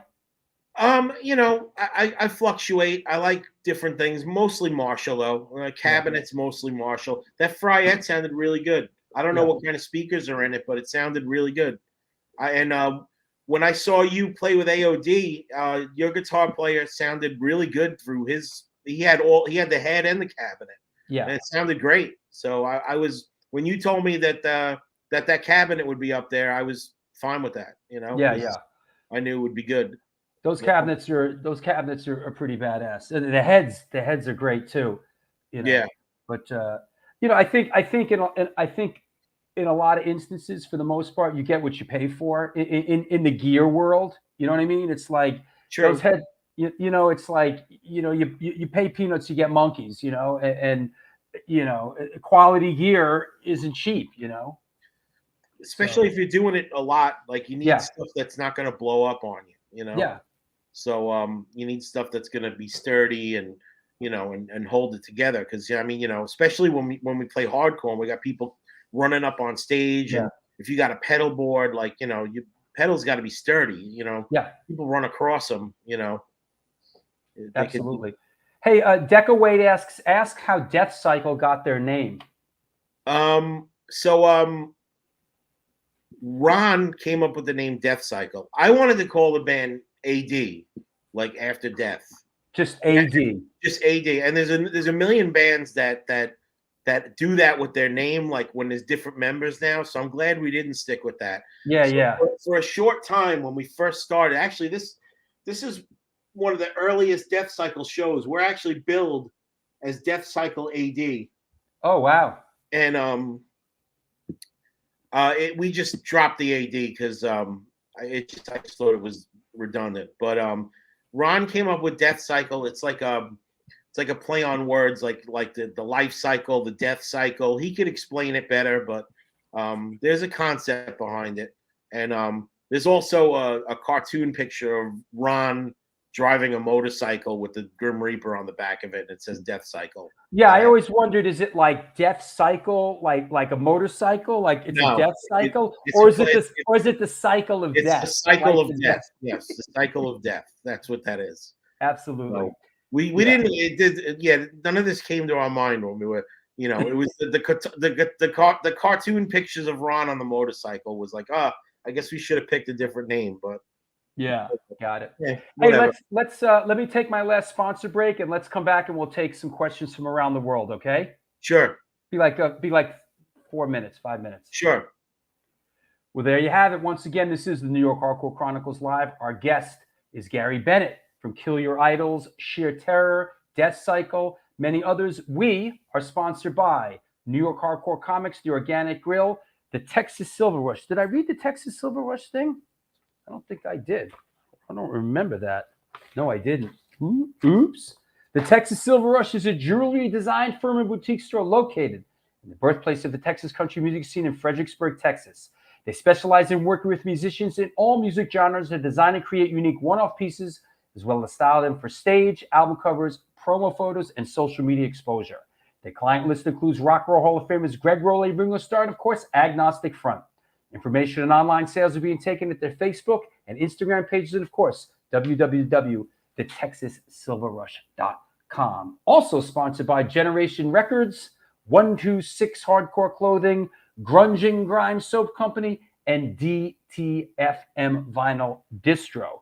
Once again, I want to thank a couple of new patrons and people that support the show. Once again, there's the Patreon address. We need support. Please support us. I want to shout out Joel Soldezo, Scott Vigor, Hendrik Feller. Please support the show. Get up, get down. Support the show. And by the way, any questions for today's guest, Gary Bennett, please post them now. So when we get him back on, we can get right to it. Just want to mention also, no, we mentioned it before, but we're going to go through them real quick again. Sunday, December 3rd, Brooke Smith book event, co-hosted by Women of the Pit at Generation Records. Wednesday, December 7th, ticket link going up soon. It is the At the Matinee American premiere with Q&A with Walter Schreifels and Olivia Forsythe. I will be moderating it. Hey, listen, if you haven't been to the Nighthawk Cinema, it's awesome. They serve food and drink. This is going to be a great event. So we'll let you know when tickets go on sale.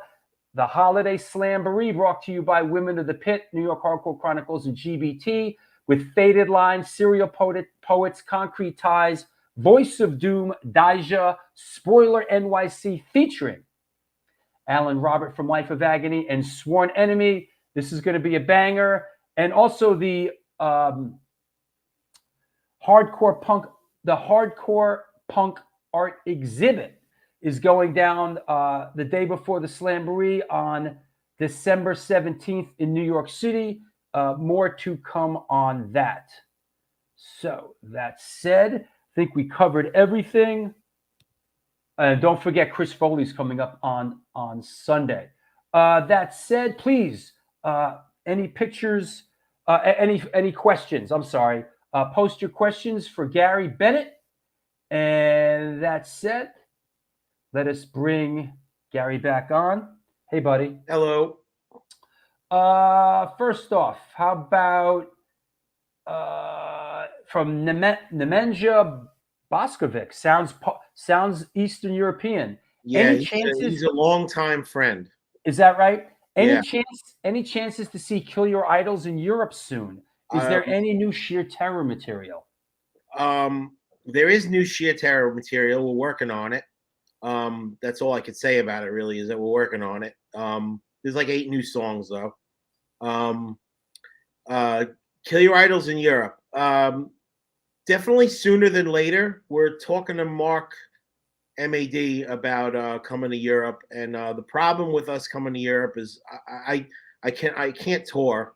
You know, like I can't do like a month. I can't even do 2 weeks. It's hard, man. I have a real job, and I have children that are very young, and basically everybody in the band is in the same boat at this point. As far as like working real jobs and stuff. So it's hard. But Mark asked, when can we do Kill Your Idols, and I said to him, we can do a very short window of time if we came. And like a week maybe. And I know that's hard for him because it's hard to finance everything if you're not going there for a long period of time. So right. He said he'll get back to me with a plan, and I think it can be done. He's done it for us before. We went to Europe for 6 days one time. That was the last time that we were in Europe with before we went to Antwerp. It was 2006, I believe. That was our last little jump in Europe. So good. Listen. This is from our good friend and supporter Heggs, who's really the creator of Rampage Fest. He says, Gary, thanks for playing this Rampage Fest. You've killed it. Can't wait to hear the Sheer Terror material. Cool. Thank you. Yeah, it was fun. Here's a good one. Oh, and you know what? And by the way, just get ready because chances are at some point I'll be asking you about Kill Your Idols playing. Okay. So at some point down the road, now that you played one of the shows and you kind of see what we're doing down there, Yeah, I love it. It'd be great to have you. It was a lot of fun. I mean, my only regret about the whole thing was that I was doing the merch, and I wish I could have ran around a little bit more. But that's how it goes. There'll be other ones. This is a good question from Lori Dorn, actually. When you write a new song, do you have a band in mind before, or just write it and see what band it fits? That's a good question. That is a good question. There's, nowadays it's kind of easy because, like, basically I have guitars that are tuned to the key of E, which is the Kill Your Idols key, and then the Deathcycle key, which is E, which is D, and Sheer Terror actually plays in D now too. So if I pick up a guitar in the key of D, I'm probably most likely going to come up with something that's going to fit what Sheer Terror or Deathcycle would do. I see. Or and Kill Your Idols being like the more like major chord E kind of band, like I'll come up. I come up with Kill Your Idols songs on an acoustic mostly lately. So so it's I'm usually like in a mindset. It depends. Like if I'm depends on what I got on my mind or what kind of mood I'm in. Really, like I really don't sit down specifically to write. I just pick up a guitar and I go. So sure. That's probably best. Our good friend and supporter Gary says, Gary Olaford, Gary, you mentioned Kill Your Idols vinyl back catalog reissue. What records are being reissued by whom, and is there distribution outside the U.S.? So Bill Wilson and Blackout Records is he's gonna reissue the Blackout catalog, which is going to be this is just the beginning EP, but we're also giving him our first 12-inch as a bonus to that, so he could do it as a full length. That was something we were supposed to do years ago that we're finally doing. He's also putting out the No Gimmicks Needed LP with bonus tracks from a split 7-inch that we did with Crime in Stereo. So that's all going to be on there. And then Live at CB's, which is originally on Creep Records, but Blackout has the rights to that now. So those 3 records are being put together as a box set of vinyl that you can purchase all 3, and it should have a slip cover of some kind to tie it all together. Or you could buy the individual records, whichever you choose to do. He's doing that right now. We have the test pressings. He's doing a special thing today, I think, with the test pressings where it's very limited, but you could pre-order and get the test pressings. He's got a very small amount. I don't remember how many, but yes, there is going to be European distribution. That's Cortex is going to get a limited run of maybe a special color vinyl, I think, and they're going to sell it over there. But it's vinyl only, so. That sounds like quite a bit, but that sounds like a lot to get excited about, man. Oh, we've been trying to get this going for years and years and years, and then Bill and I started talking about it right before COVID, and then COVID, and then everything with the record plants and everything. The whole story. I do. We're mixing a record now, and it's like the fucking record. It's like half a year at the record plant right now. Yeah. It's kind of fucked. It's like, which what's interesting on a side note.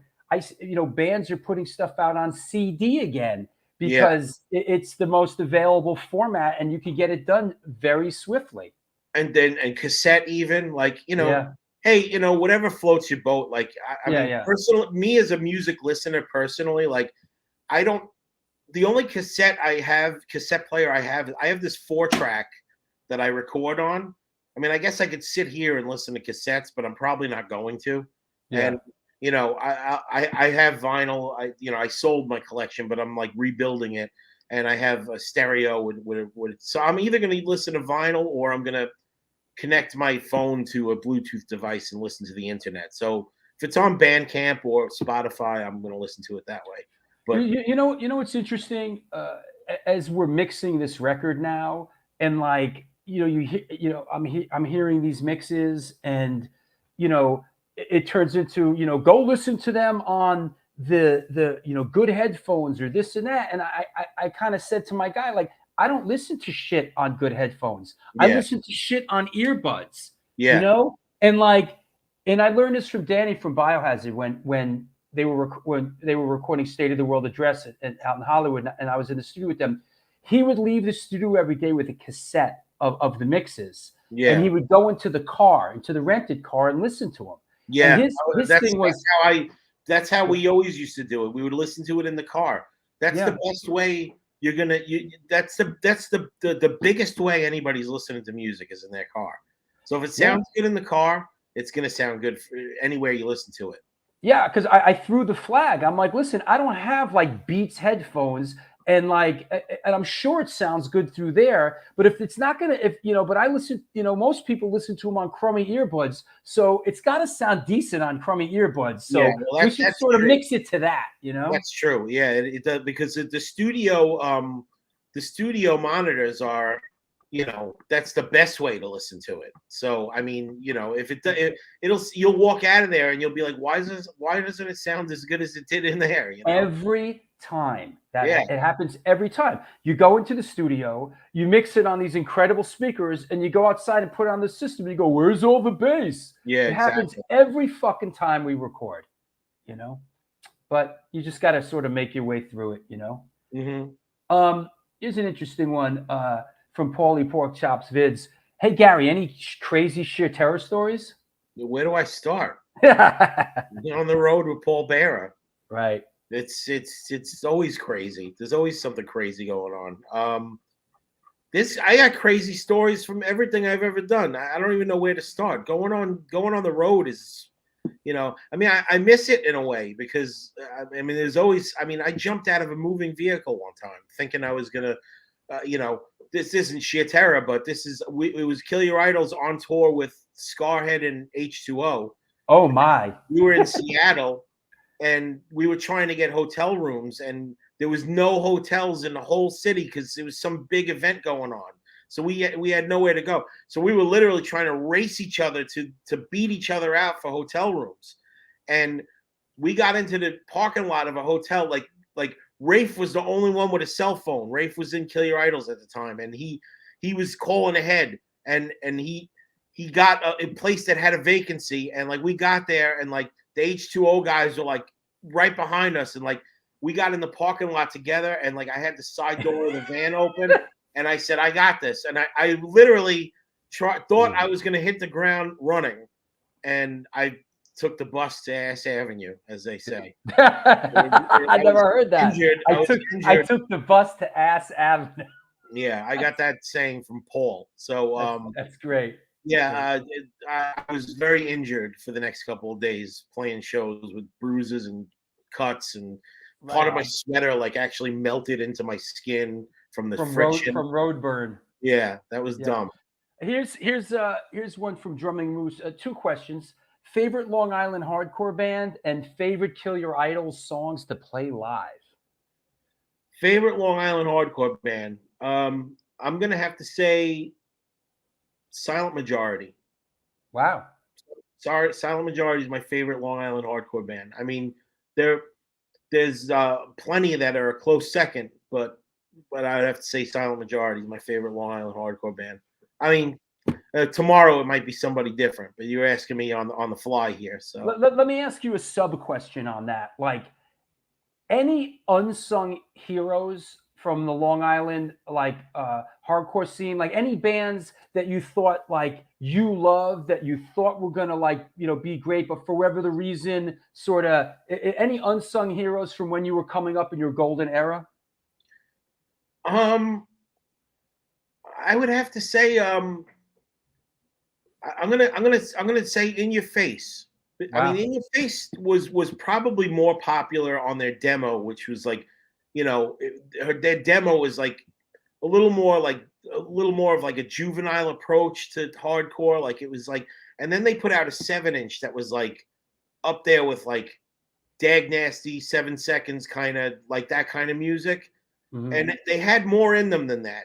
And they kind of just stopped. And I always envisioned that they would be a bigger band than they were. And they just did. And now they're kind of like lost to time a little bit. They don't get talked about that much.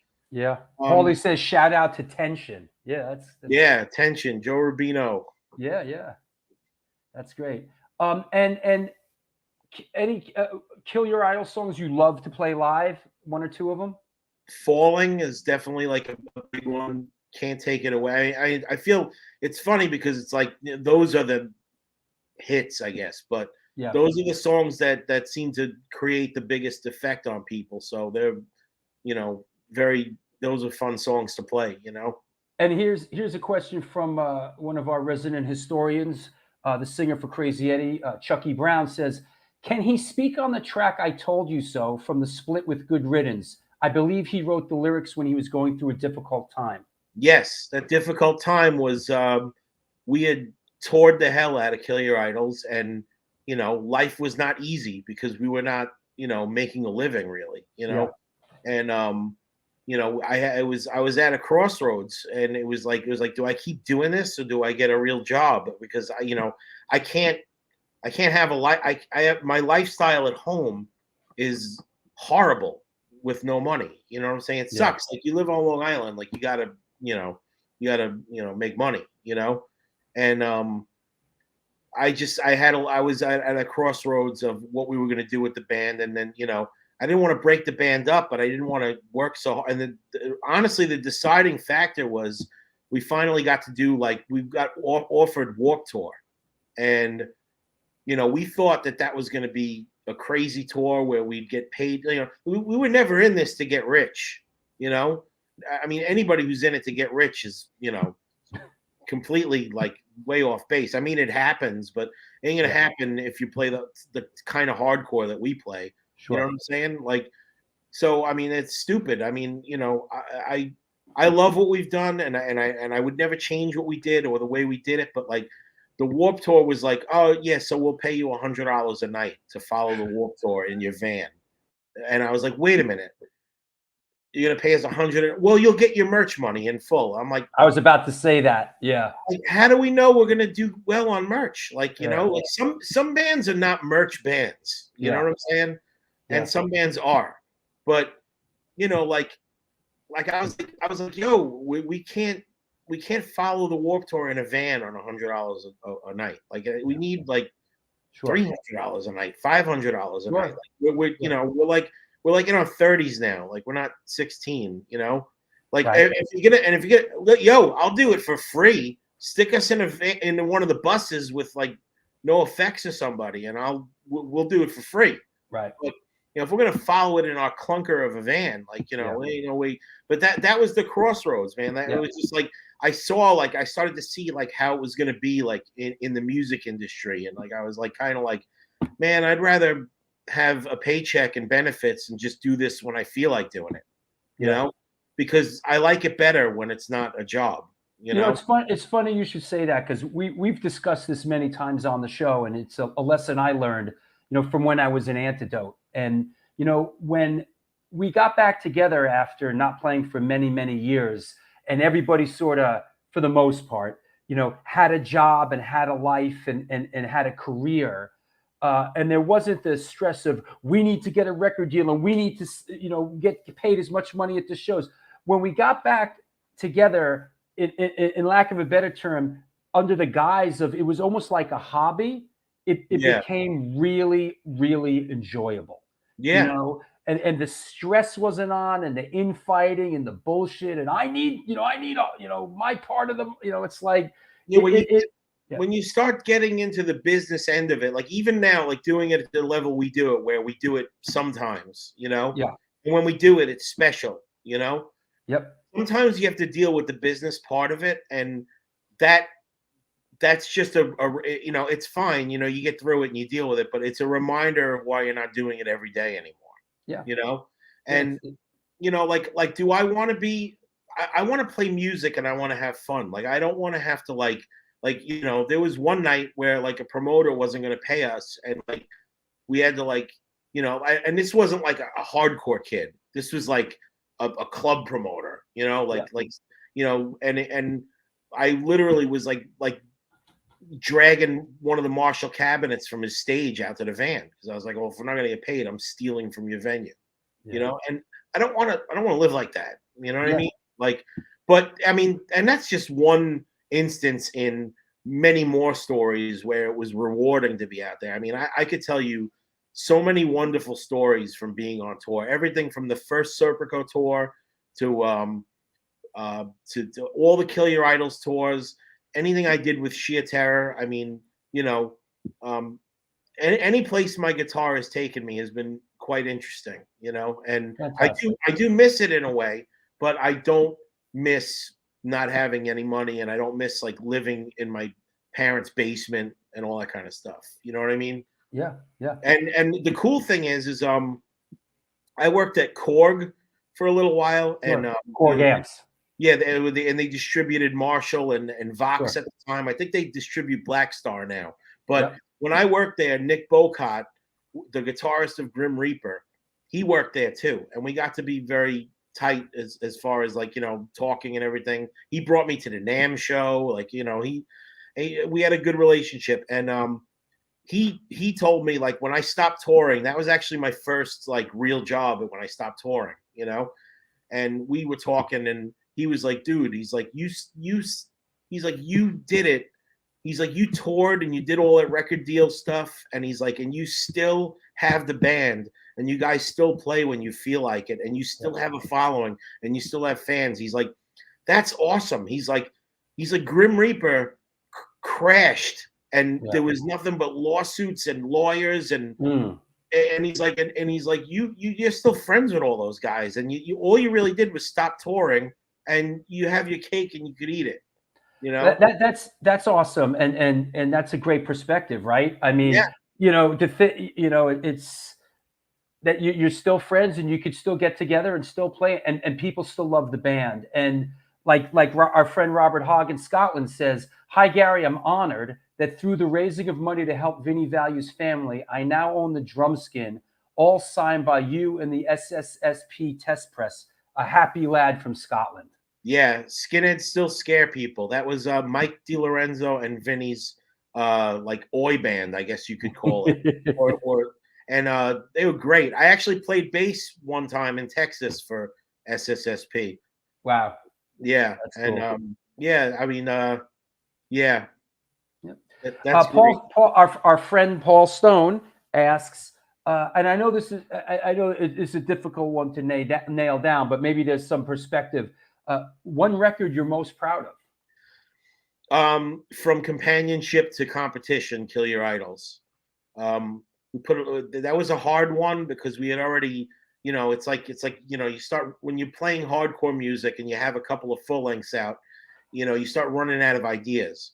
But it took us a while to get that one together. But I'm proud of the writing on it. I'm proud of the sound of it. I think it's the definitive Kill Your Idols sound.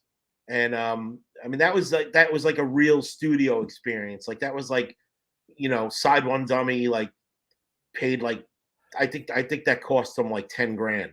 Oh, we didn't touch on that. That our friend and supporter Joe Sib, Yeah. I found that interesting that you guys were on Side One Dummy of all labels. Yeah. Oh well, H2O got us on Side One Dummy. I mean H2O, like Toby like basically told them like, hey, you got to check this band out. And we met with them and we signed with them, and it was a good fit at the time because Casualties was also on the label, and right. 7 Seconds was on the label, and I think even Suicidal Tendencies had a record on that label. So we signed with them, and they did well for us, And unfortunately, it was at the time. By the time they had signed us, we were already burnt out from touring so much. Yeah. So we gave them good records, and they did the right amount of work for us. But just like I said, by the time I wrote that song, I Told You So, we had been touring for quite some time, and there was a lot of stress from all that. Absolutely, and shout out to Joe. They did the best they could with us too. So yep, shout out to Joe Sib. We love that guy. Yeah. Whitney asks, were you in sheer terror when they played Houston and someone had a pizza delivered to the pit? Yes. Yeah, that's fucking great, bro. That is awesome. That is awesome. that was really funny. I could just imagine Paul Bearer on stage, like when that went down. That must have been great. Great moment. So, and incidentally, Kill Your Idols went back there like a year later, and I literally told these guys, I'm like, we got to play this show because somebody ordered pizza while Sheer Terror was playing. They got delivered to the pit. It's a wild scene. So. In Texas, no less, right? Yo, shout out to Wes. Yeah. Fortitude. One of the first tours we ever did as Kill Your Idols, Fortitude. That's when we met those guys. We played with them. We toured with them. Always close friends of ours. Brothers forever. Shout out to Wes and Pat. Fantastic. Hey, man, I want to thank you for coming on the show. I really enjoyed having you on and bouncing the ball back and forth. And you're welcome back anytime. Awesome. This was great. Yeah, and I appreciate you playing the show on Sunday with Deathcycle. I really enjoyed it. And anybody you want to shout out? Anybody you want to thank on the way out? I want to thank my wife Mary and my son Donovan and my other son Elliot because wow, you got 3 sons? My 2 sons. Okay. So my wife Mary, Donovan, and Elliot. They're downstairs. They're waiting for me, and they're waiting patiently. And I don't know. I just have the greatest family, and I don't know how they deal with my grumpy demeanor. You're, good for you. You're blessed, man. And I wish you all the best, and let's talk soon. Awesome. Thank you, Drew. My pleasure. Talk to you soon, Gary. Take care, brother. Bye-bye. Well, there you have it. That was the New York Hardcore Chronicles Live. Our guest was Gary Bennett. What a great show. I love shows like that when, the guy's in a good spot with a good internet connection, and, we can just really get down. So I want to thank everybody. Yes, Larry Kelly. Thank you, Whitney. Good, funny question, Whitney, about the pizza. I wonder if you could do that in New York. Like, can we order a pizza into the, who is this? I'll be on stage. Paul Stone, my man. If the kids are united, they will never be divided. Yeah. Yeah, Gary, it was great. It's a great show. That's what we do. We do great shows. And the next show is Chris Foley from SSD Control show. So put your shoes and socks on, kids. It's Sunday. It's going to be a good one. Thank you, everybody. We'll see you on Sunday. Until then, do good things.